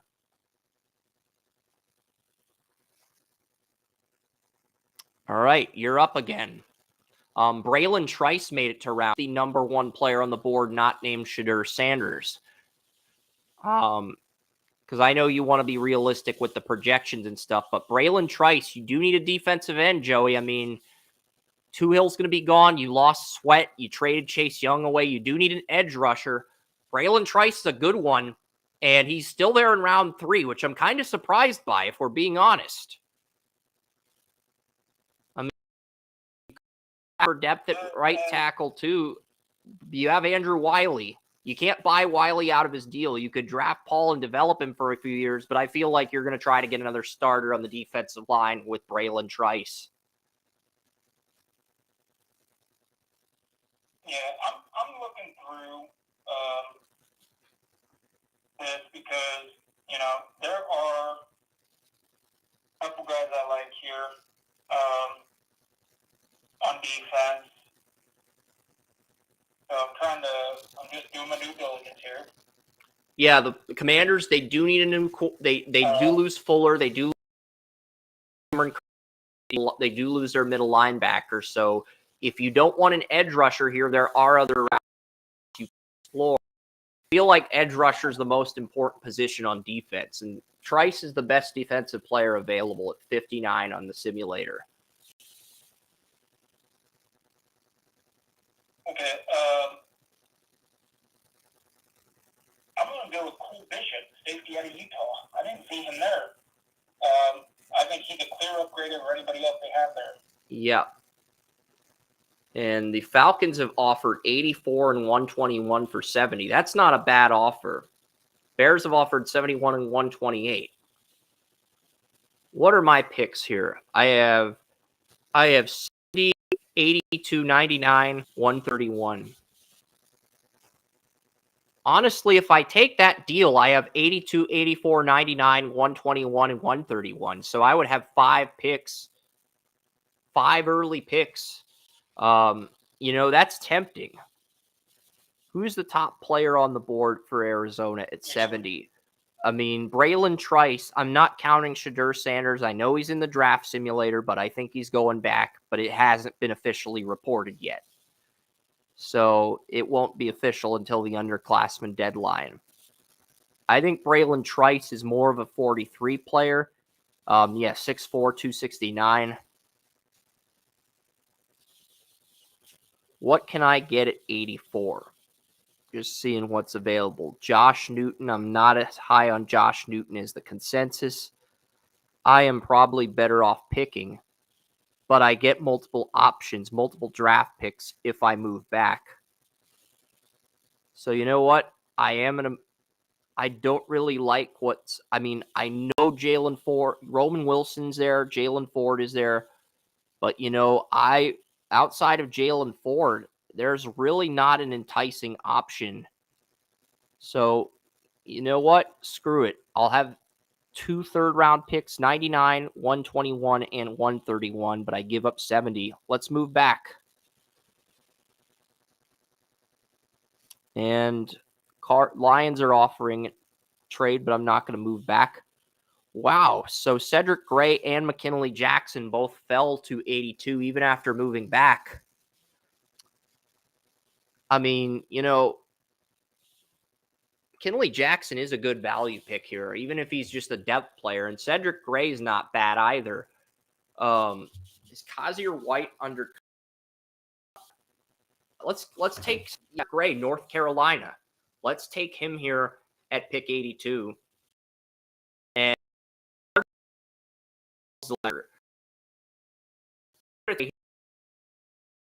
Lions.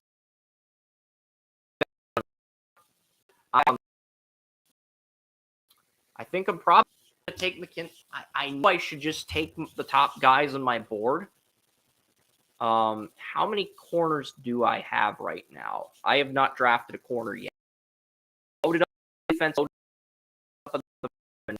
I've got 99, 121, and 131. So I can take McKinley Jackson here as long as I address corner with my next picks. I would think. You were up on the clock at 96 with the last pick in round 3.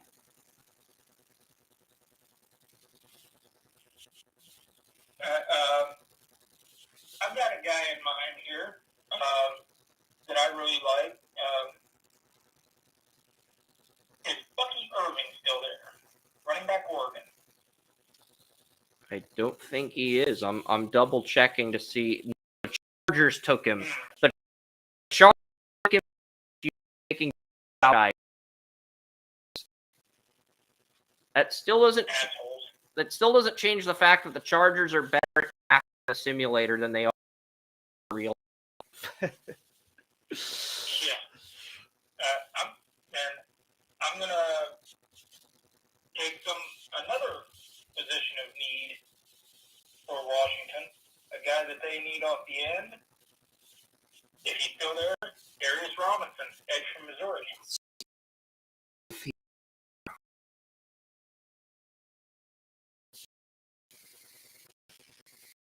Robinson not there? I don't believe it. I'm looking through the Browns took Darius Robinson. Andrew Berry.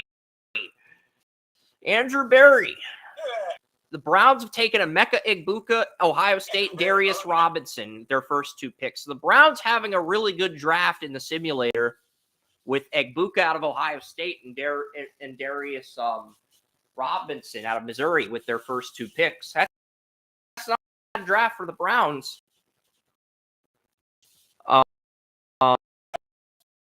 Jonah Ellis, the son of Luther Village, but Jordan Birch is there.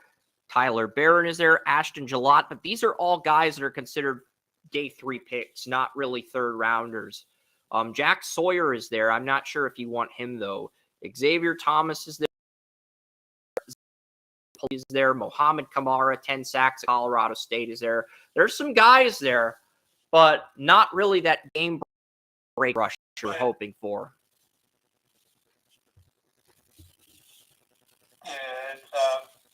You could draft Braylon Allen out of Wisconsin to replace. You could draft Braylon Allen out of Wisconsin to replace. I really need an edge rusher more than a running back. And John. Braylon Allen still there? Yeah.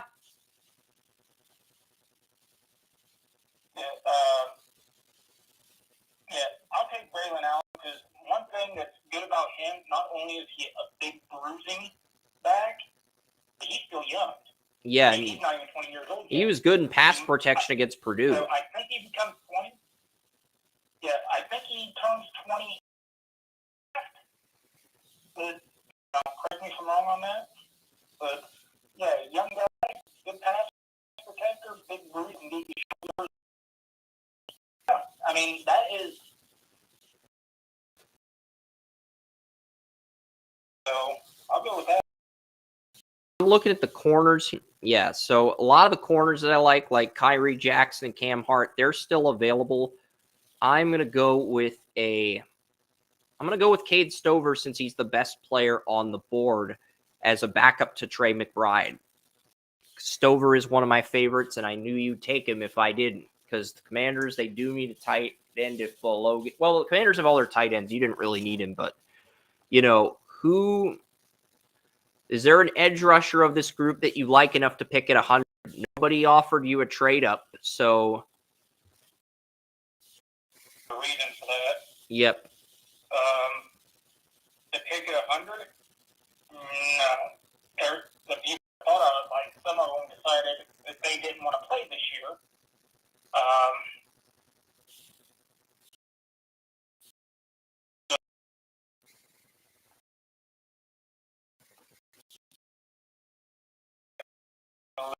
Couple things.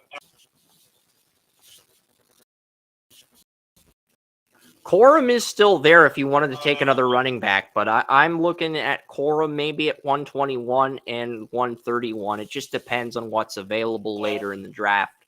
I really do need to address corner, though. But the two corners I like, Cam Hart from Notre Dame and the Oregon corner, Kyrie Jackson, are both there. They're ranked way too low in the simulator. That's the only reason I have not addressed corner. Joe's one of them. But I'm really high on both of those guys at corner. I'm going to keep helping the offense here on this, from a direct standpoint. And I'm going to go with Tate Ratledge, offensive guard, Georgia. Let's see if, he's there. Tate Ratledge is the pick. Tate Ratledge gives you competition. The Colts take Blake Corum, making my job easier. The Colts get Blake Corum in round 4 to pair with Jonathan Taylor. Does Kyrie Jackson get picked while Packers take Spencer Rattler? Really? Jaguars took Kyrie Jackson, my top press corner. And Jaguars, those sneaky bastards. Trent Baalke decided to take my corner. But my other corner, Cam Hart, Notre Dame, who did well against Ohio State, is there. So I'll probably take Cam Hart. Chris, but let's give the devil his due. Trent Baalke's been pretty good as the general manager in Jacksonville, so let's give the devil his due and give him a pass on making your life a little more difficult. Because the Jaguars usually don't do that in real life, but they did it in the simulator, so hey. I mean, Danny Stutzman is there. Jamari Thrash is there. You know what? Screw it. Michael Pratt in round 5 feels like a bargain. I think Pratt's better than Houston quarterback Clayton Tune. Let's draft Michael Pratt. Fuck it. I know it's round 5. That might be a horrible pick, Joey, but I'm like, if Kyler Murray goes down, I don't want Clayton Tune starting, so I'm taking Pratt here. I just think it's a good value. It might be an idiotic. I don't. Tune. Well, He started one game against the Browns. He played the Browns. I thought he was a backup coming out of Houston, but he had a good draft year. He got hyped up by the Senior Bowl.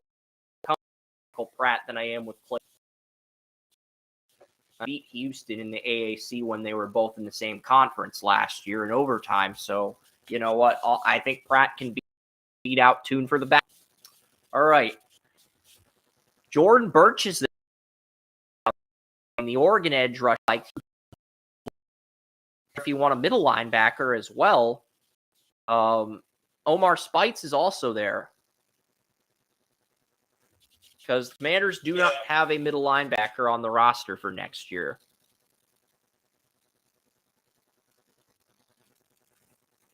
There are a couple guys I like still on the board.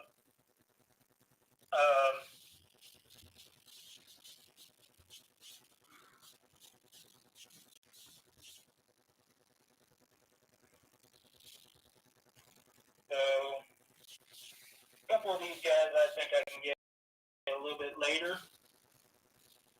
So,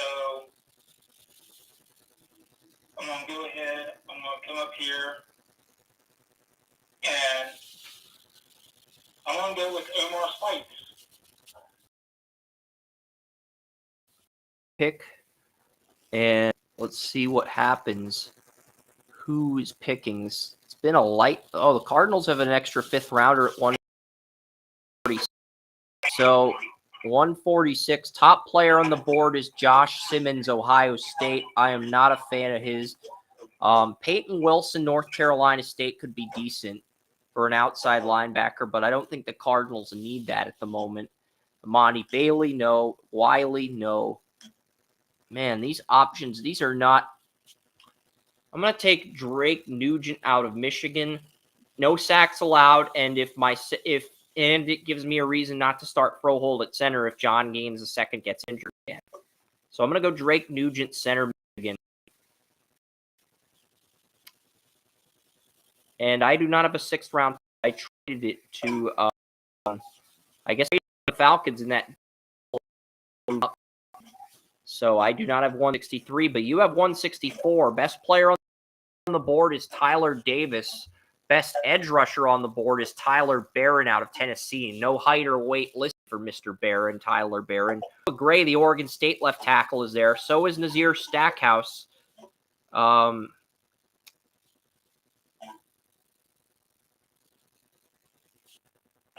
tough going.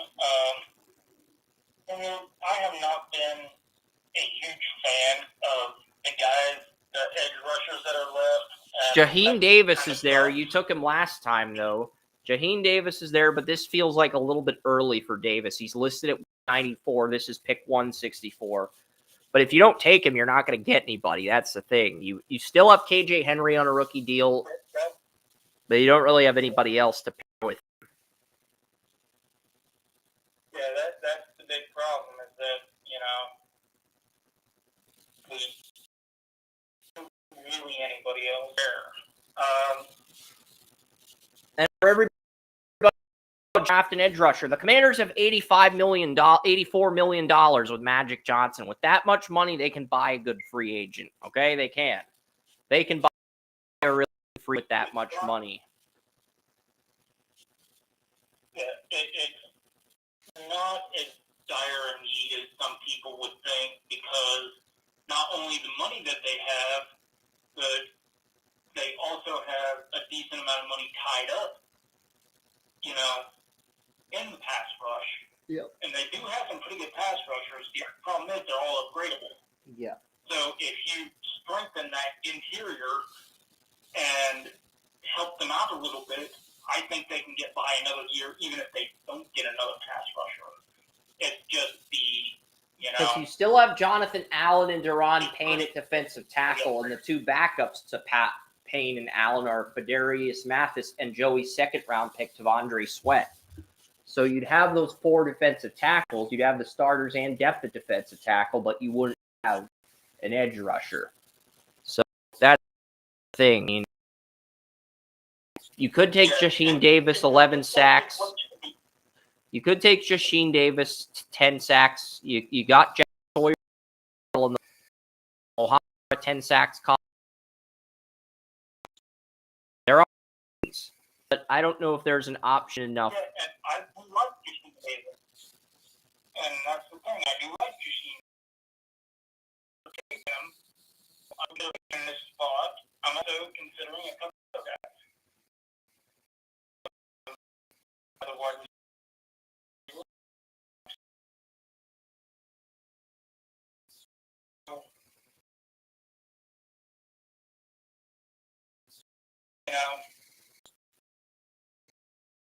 rusher in later as well. So it's not all doom here. Yeah, so I've got 2 picks left, and Joey's got 2 picks left. I've got 179 and 200. Joey's got his 6th and 7th round picks, and that's it. There's only 4 picks left for each of us to make combined. So I'll take Jaheim Davis here because I do think some of the other guys I'm looking at, I do think they'll be there in round 7. So I'll take Jaheim Davis because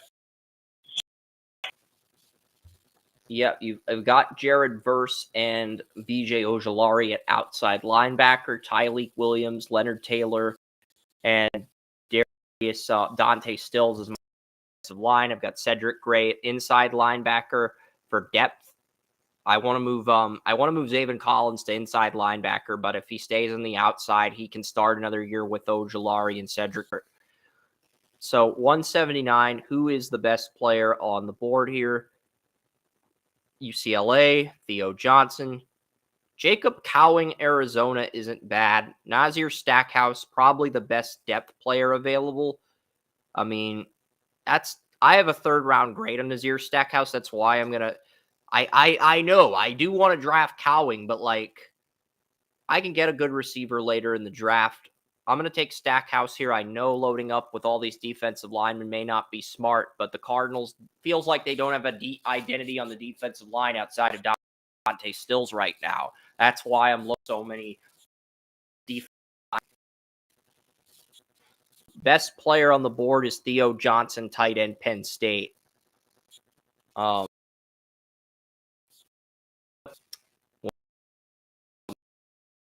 Tyrese Knight, the UTEP middle linebacker, is there. Yeah, I hadn't heard yet. Yeah, Bartholomew's going back to Pitt. Okay,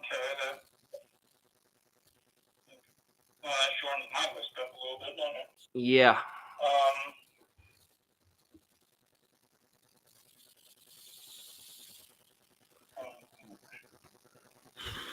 And guys, this is going to be the last mock Joey and I do until the end of the NFL season because there's no more bye weeks the final 4 weeks this season. So, I mean, and next week I'm basically going to be talking about the MLS draft and NFL predictions with 15 NFL games set to start at 1 p.m. Eastern on Saturday. It's the 16th with Bengals. It's going to be a short.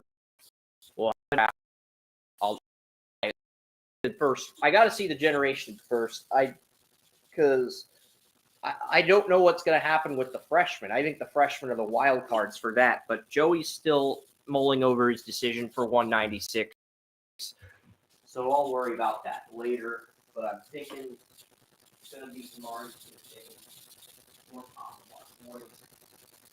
And get an offer. But once Joey makes a decision, I'll punch his last ticket and I'll punch my last ticket. You could take a kicker here, Joey. You could. You could draft a kicker. If Joey Sly's a UFA. If you don't want to pay him, you could draft a kicker. Joey Sly is off the board. Joshua Carty, Stanford, is available, as is Diego Guarjo out of South Alabama. Will Reichard, the Alabama kicker, is also there. If you wanted to draft a kicker was to be a UFA, you could draft Reichard. He's one of the more consistent kickers in college football. I know it's not conventional, but you could go that route. You could spend your last pick on a kicker. I don't think you will, but you could. That is an option. You could go that route. Like outside of the kickers listed, Riker's really the only one I pick, and I don't think you're gonna pick him.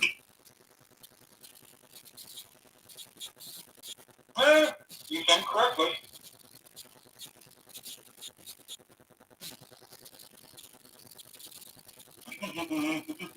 Look for a certain player. Best player. Personally, I don't think you can. What player are you thinking of?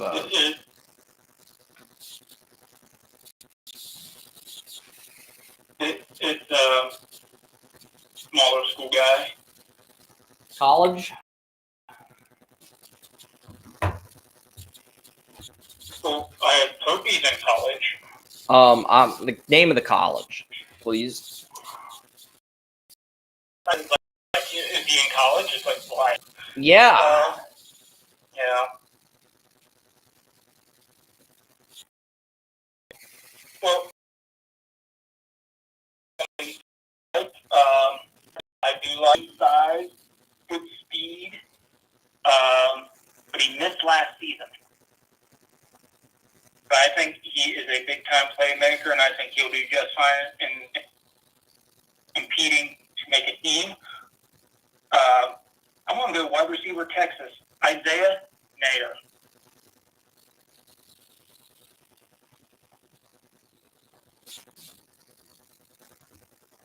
Yeah, I mean, Fabian Lovett's still there, but You said Isaiah May or Isaiah May, the backup on Texas. Texas. Yeah, he's ranked 343, but he's the backup on Texas. So Texas, he's not listed as one of the top receivers on the Texas chart. He is Nair is actually. I'll pick him if that's who you want. I'll select him. All right. I'm just saying he's a backup. Round 7, Chris. We're going on round 7. It's all potential. It is all potential in round 7. I'm just saying he's not one of the 3 starters in the Texas receiving room. So you could be getting a backup receiver. We'll see what happens, but I'm just saying you could be getting a backup. They do need a running back to back up all year. What do I have to work with here? Davis is the top. Isaiah Davis, Rasheen Ali out of Marshall, Dylan Laub out of New Hampshire declared the draft. That was a surprise. He did declare New Hampshire running back. That would be quite the way to end this thing. Frank Gore Jr. still there. Backup running back is really the only area I'm thinking. Cody Schrader, Missouri is there. I'm seeing what safeties are available. Kenny Logan Jr., Jack Howell, Lathan Ransom. Rakestraw's there. I do have a 6th on Rakestraw. He's still there. Tyrese Knight, my middle linebacker, 10. Jack Sawyer is there. I could get a 3rd edge rusher for depth. I guess I'll go with Jack Sawyer. I mean, the options are really not that great. Just saying that outside.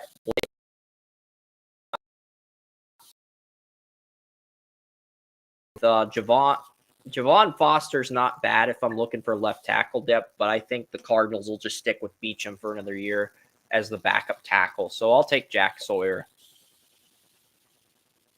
And Mr. Relevant. So, yeah, that's pretty much. So I ended up making 1, 3, 5.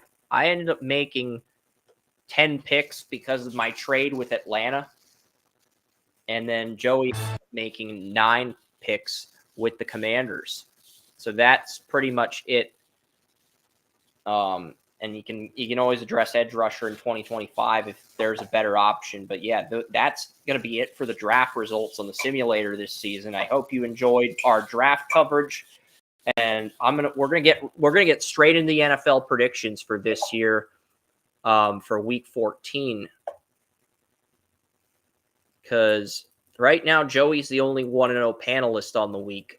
He did pick the Patriots to upset the Steelers. I'm just curious about the thought process behind that, because it's like nobody else had the Patriots winning. And I'm happy for you, Joey. The Patriots got a much-needed win, but we also kind of ruined our draft position in the process. I think it's to do with how little confidence you have in Mitchell Trubisky than anything else. Because Pickett got injured against the Cardinals.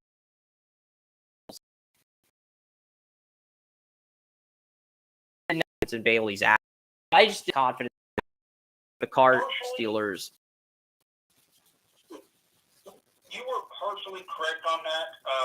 The other part is, if you're going to have an explosion. You might have one more week of good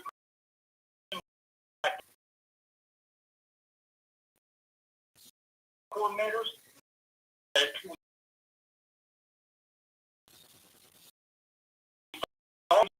Steelers won, though. The first game coordinator, the Steelers had 400 yards against the Bengals. and it didn't shock me too much, because after a head coach change, they're going to have a new enthusiasm, a new approach, a new thought process. It always comes down to earth. Always. So it doesn't shock me. What does surprise me a little bit is that it happened so quickly. I was saying before the Thursday night football game, this may be the best coach game of the year with the worst execution you can possibly imagine. I think I was pretty right on that. But the Patriots, I felt that they had more structure right now than the Steelers, because the Steelers' offense is a mess. The Patriots, their defense is not a mess. The matchup fit. Okay, so Scooter Magruder from Urinating Trees podcast came on Mina Kimes' podcast yesterday, and he replied, "Look at Scooter moving on up in the world, bro, man, and then so. We're still gonna rib you for the Cowboys, though." Yeah, I'm trying to see. I saw Scooter the other day. He was on that five-man panel with Urinating Tree, Tom Grossi, and a couple others, and yeah, I enjoyed watching that. Clickbait sports is good. And My brother in Christ, I like the tweets from Urinating Tree. My brother in Christ, it's a fucking 4th and 2, and you have Jalen fucking Ward on the field. Just throw a fucking check down to him and get the fucking first down, for fuck's sakes. That's the tree. Basically, like, don't overthink this, just do it.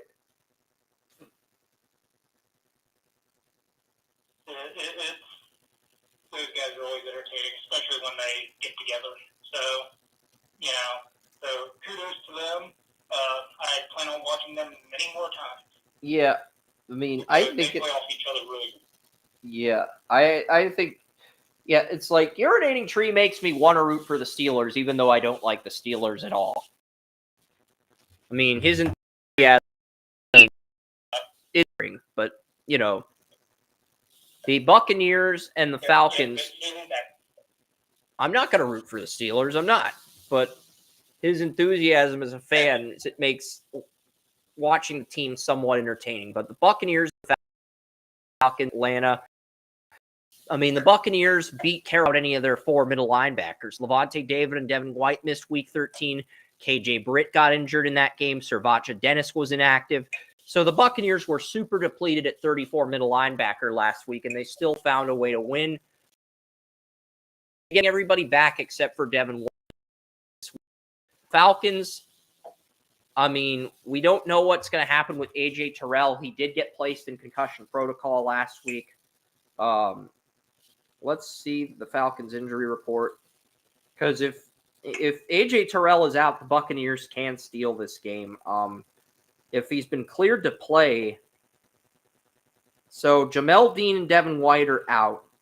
Caleb McGarry is out at right tackle for Atlanta. Onyemeta is out at nose tackle for Atlanta. And, okay, A.J. Terrell, limited participation, full participation on Friday, still questionable. So I'm looking Buccaneers 20, and it's largely due to the middle linebacker situation.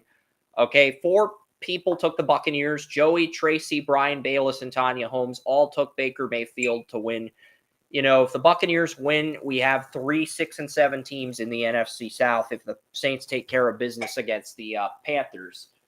So a very entertaining, boring, very bad NFC South division can get a whole lot more painful. But if the Falcons win, they will have control over the division.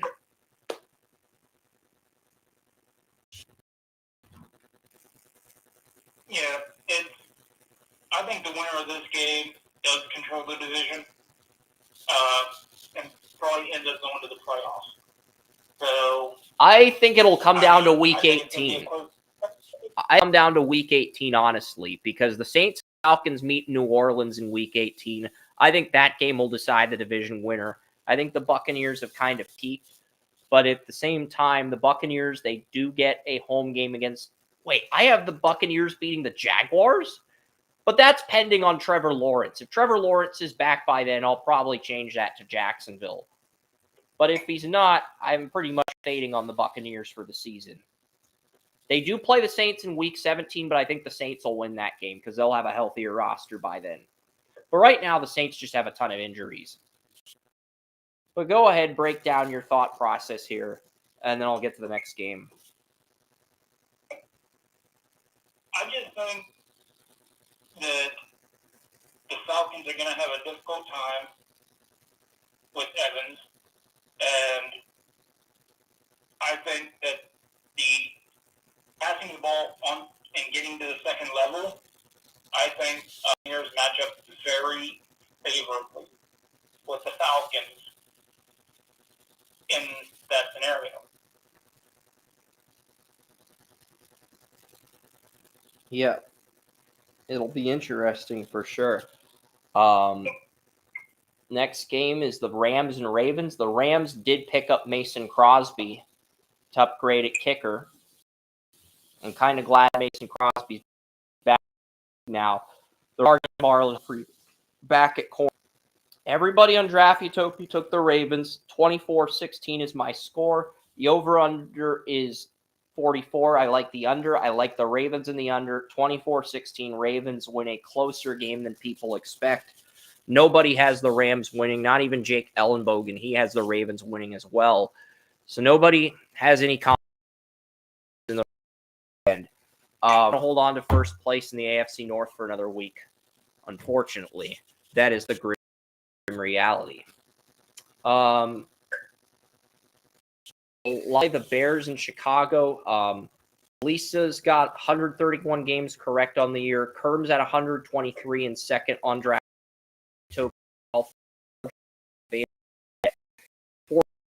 I'm and Tanya were tied for seventh, but with the Patriots winning, Joey sixth in on Draft Utopia. The standings right now. Maybe we'll do that on a show near the end of the year. But you look at the Lions and Bears right now. The Lions are clearly better than Chicago. They got their mojo back in New Orleans. I think they continue that momentum. 28-17 Lions beat the Bears. I know the Bears almost beat the Lions in Detroit. I think the Lions are going to be far more prepared for Chicago this time around. And I get that the Bears are healthier than the Lions. I do. The Bears could very easily cover the spread, but the spread's very low at 3.5 because of how close last time's game was. So I think the Lions win and they cover pretty convincingly. They just have to win by 4, winning by 11. Everybody on next game is the Colts and Bengals. I'm taking the Bengals for one reason. Jake Browning, number 10 in my 2019 quarterback rankings. Gardner Minshew was not in my top 10. Jake Browning was my 10th best quarterback in the 2019 draft, and he played out of his mind in Duval on Monday night. So I am taking the Bengals to beat the Jaguars. I don't want to see the Colts in the playoffs. They have 2 corners out for the year. I don't want to see a team with a backup quarterback and a number 1 and number 2 corner that's injured in the playoffs. Hopefully Jake Browning can make and it's up to Jake Browning and Mitchell Trubisky to keep that reality from happening for Indianapolis, because if the Colts win these next 2 games against the Steelers at home and the Bengals on the road, they're probably in. I don't want to see Tom Brady and Kurt Warner are the 2 greatest backup quarterbacks that starters, and it needs to stay that way. As a traditionalist, it needs to stay that way. Joey's the only person on the site who's taking the Colts, but the Colts are favored over the Bengals by 2.5. So I've got the Bengals winning 23-1 on an Pearson field goal at the very end. But yeah, everybody's taking the Bengals except for Joey. Are you kind of surprised that you're the only one taking the Colts? Honestly, that surprised me a little bit. The Colts are one of the hottest teams in the NFL right now. I think they've won 4 out of 5 or something of that nature. They are playing extremely good ball at the moment. So yeah, I am a little surprised I'm the only one.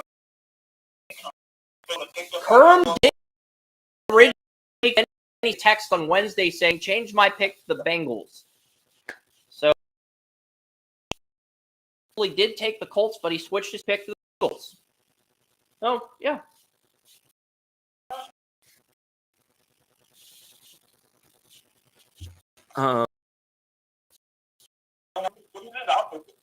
Yeah, I mean, if the Colts win, you gain a game on everybody. The Jaguars play the Colts. The Jaguars play the Browns. Said the Jaguars play the Colts. Excuse me. The Jaguars play the Browns in Cleveland. They head to First Energy Stadium. Trevor Lawrence, the game time decision. Christian Kirk has been placed on IR. He's out for the next 4 weeks from weeks 14 through 17. Christian Kirk could come back in week 18. There's also reports saying that Kirk is going to be out for up to 8 weeks. The earliest he'd be eligible to return is the AFC Championship or the Super Bowl if the Jaguars get that far. So we don't know how severe the Kirk injury is yet. But he will come back for the wild card game. They'll bring it. So that's a big loss.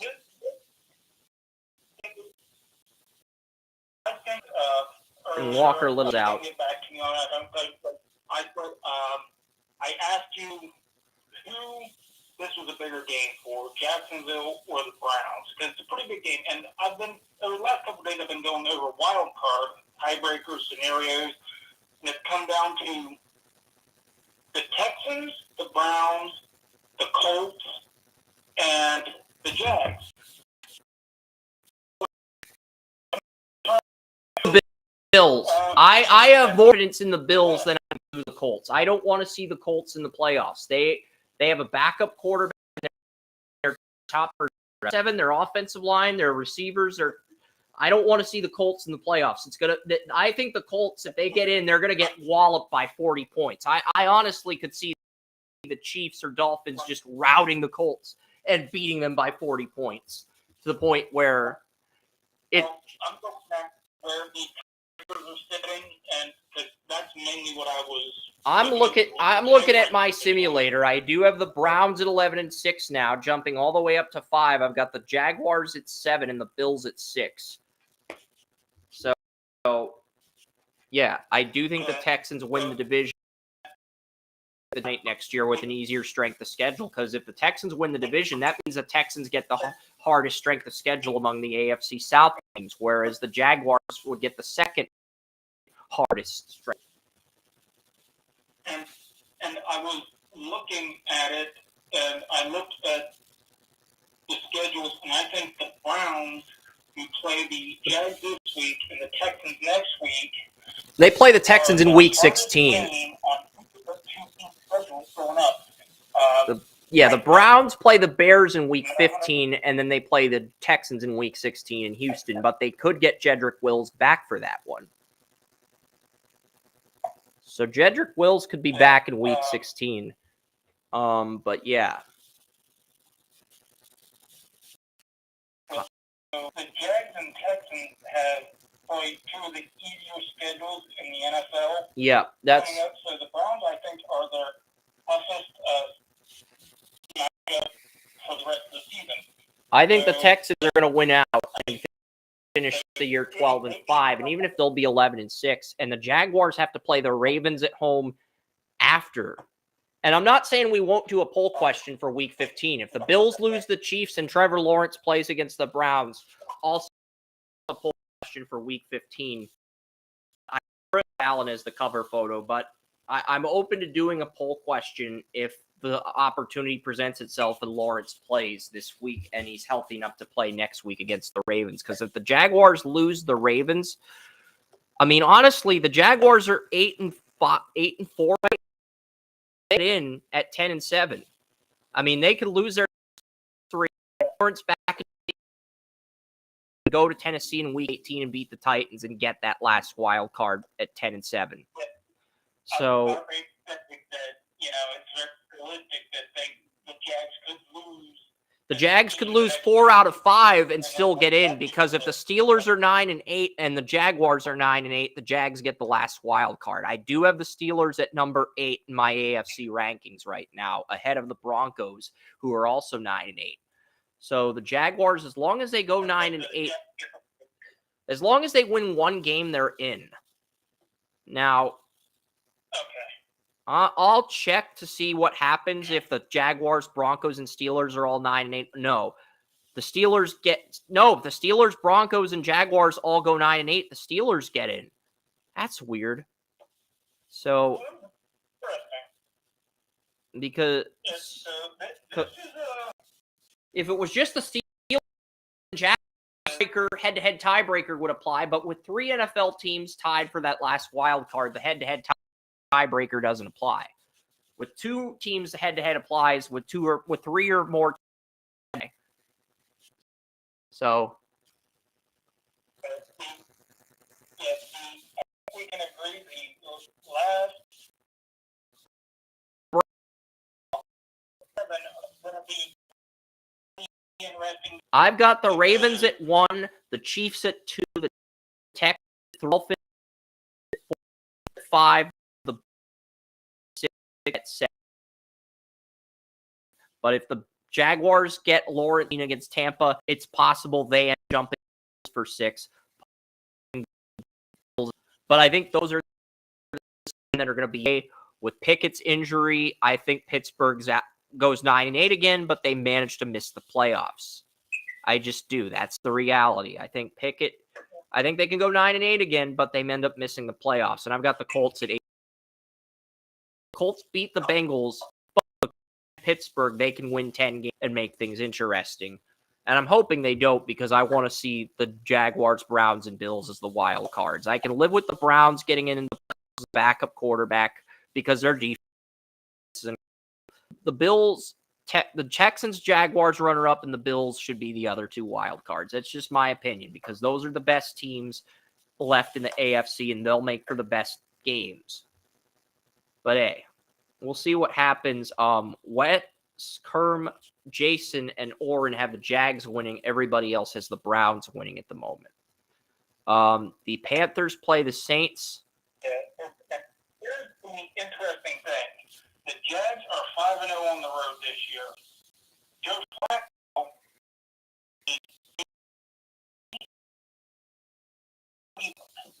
something's got to give here. One of the 2. Is Flacco starting? Have they made a ruling that?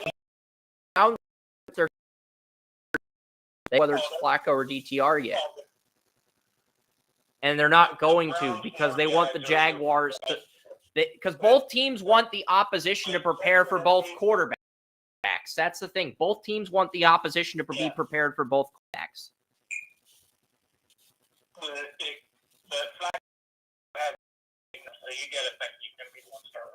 We'll see. DTR might start. As of this moment,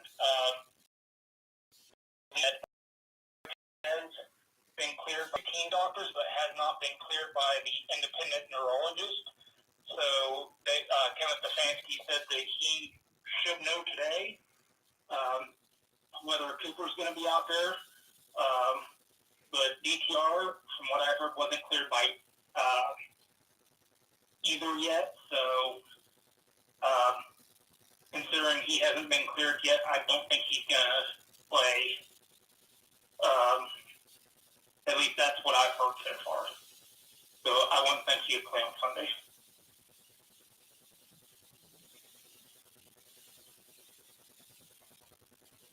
So, but that is my thought. That'll probably come sometime this afternoon.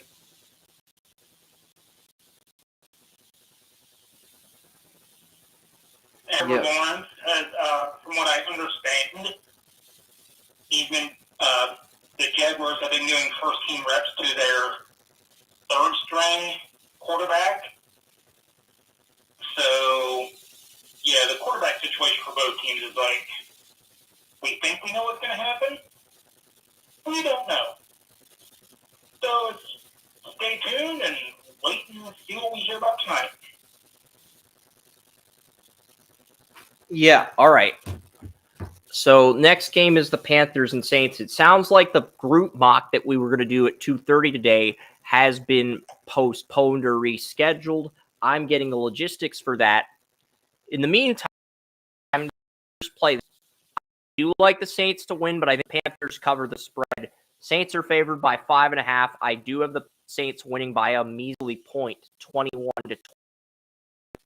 And Saints are another lock on the site this week. Speaking of locks, Texans play the Jets. It's another lock start. Feels like he's got bench for till he feels back, but hey, the Texans beat the Jets. I do think it'll be a close game, though. The spread is -6.5 for Houston. I like the Jets to cover at +6.5. 19-13 Texans win a defensive game as the Texans are the last lock in the 1 p.m. slate of games.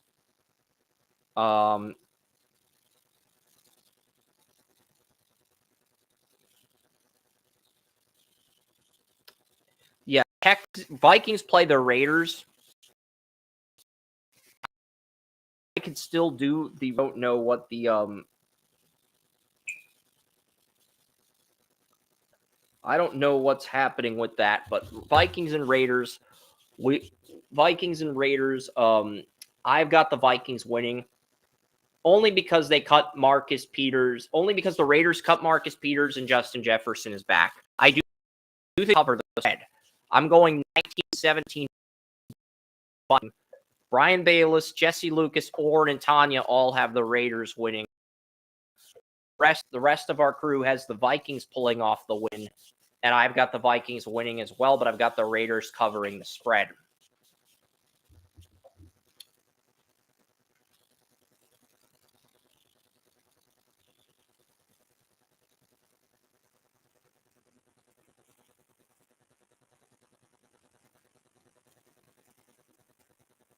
Yeah, I just don't have any faith in the Raiders right now.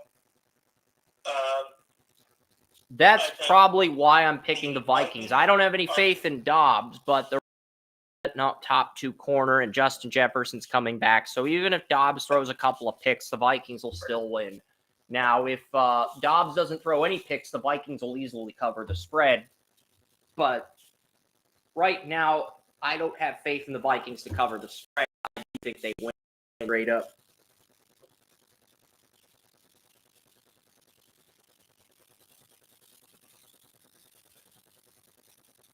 Yeah, for me, the Vikings are just a better overall team.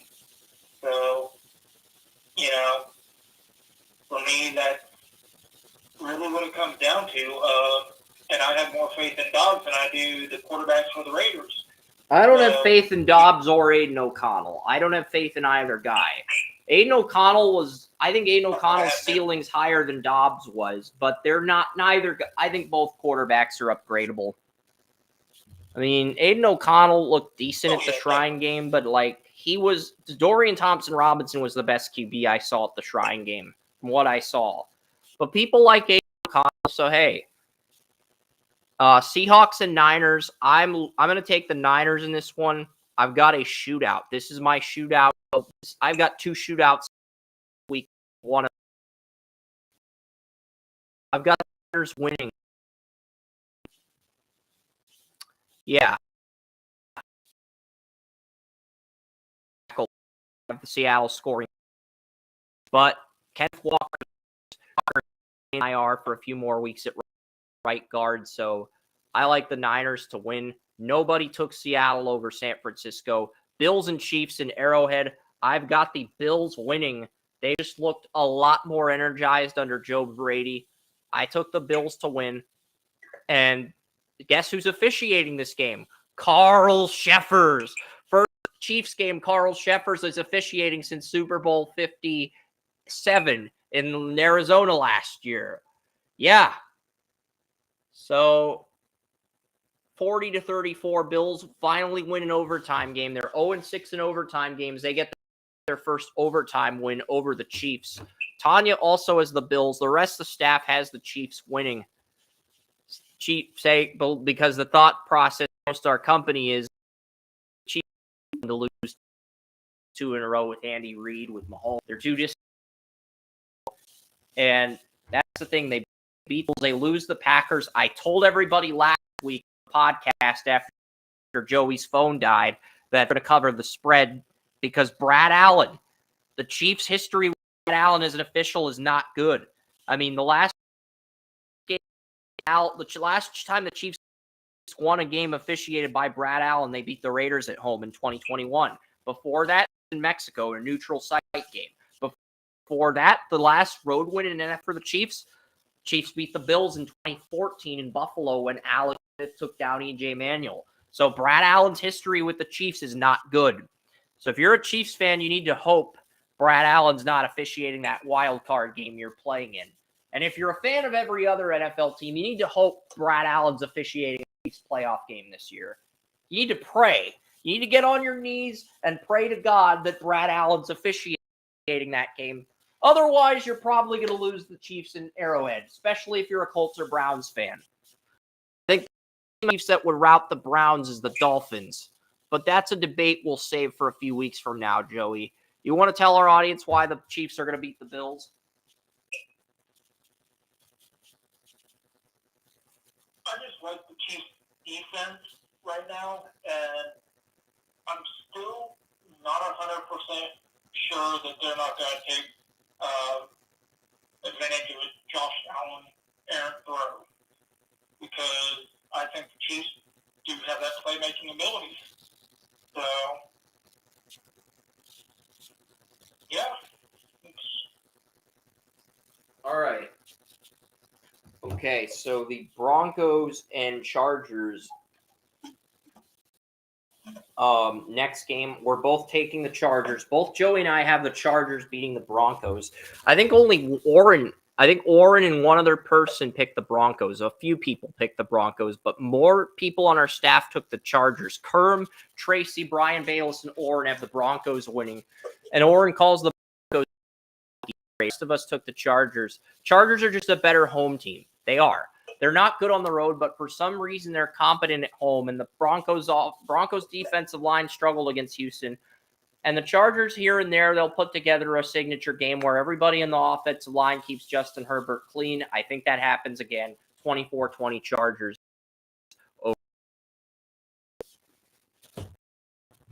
I mean, you got Keenan Allen, you've got weapons. I mean, Patrick Surtain got injured. He did return to the game, though. So that's good news.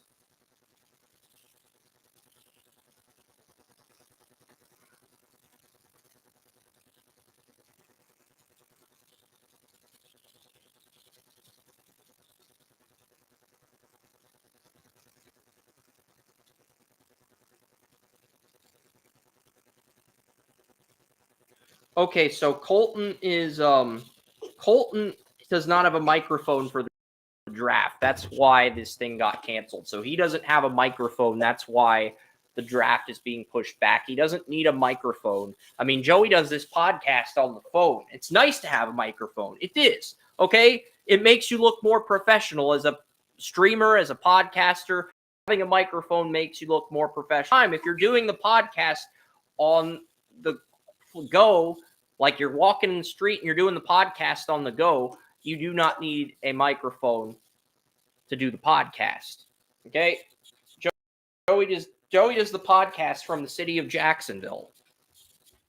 Okay? I'm just throwing that out there, Colton. If you still want to do the draft stream without a microphone, I think we can make that work.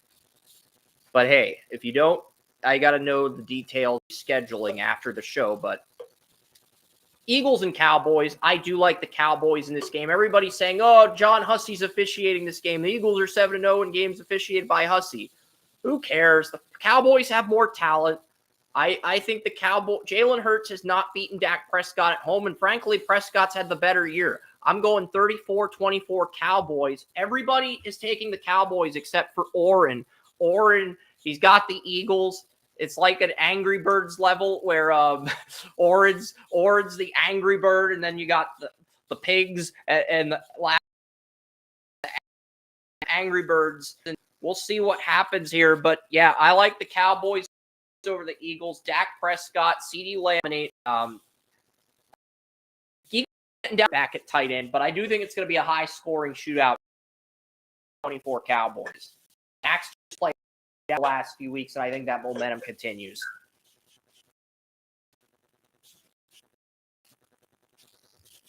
I think the Cowboys are, Dak Prescott specifically is just red hot right now. It's going to be difficult to slow him down at this point. I agree. So, yep. And then the Monday night games, we've got the Titans and Dolphins. Jeffrey Simmons, the Titans' best defensive player, is injured. He dominated Tennessee in this game. I think this is going to be a very ugly. It's going to be the first Monday night game for Will Levis. I think this is the ABC game too, by the way. There's an ABC Monday night game and an ESPN Monday night game. I'm double checking to see what game is what. So, yeah, I'm going through the Monday night games really quickly here. And what game is the ABC game and what game is the ESPN game? Oh, the Titans-Dolphins is an ESPN game. I was hoping they would put Will Levis on ABC, but I think ABC realized, you know what? People are going to tune out if we put Will Levis on Monday Night Football on ABC. So I think Disney put the Packers-Giants on ABC instead. But, yeah, Dolphins and Titans at the end. Everybody on Draft Utopia is taking the Dolphins. Jordan Love's been red hot these last 2 weeks. You have Christian Watson, Tucker Kraft coming into his own. The Packers are starting. The Packers were by 6. That down 20. Tracy has the Giants winning. Everybody else has the Packers winning this game. Tracy taking the Giants. So we had 6 locks this week and 4 10-1 games where one person prevented a lock. So we could have theoretically broken our record for locks in the week if people decide to change their picks. But the Giants, they could have brought Taylor back, but do you play him with Tommy DeVito winning 2 in a row? That's the big question. But either way, I just think the Packers, Joey. I like the Packers. Give me Jordan Love. Give me Watson, J. Romeo Dobbs. They beat the Giants. Basically, Kayvon Thibodeau is going to have to go off for the Giants to have any chance against the Packers. He's going to have to get pressure on Jordan Love, straighten his timing for the Giants prayer contest. It's just the reality. And I just don't know if that's going to happen. So I like the Packers. 27-20, Green Bay wins and covers.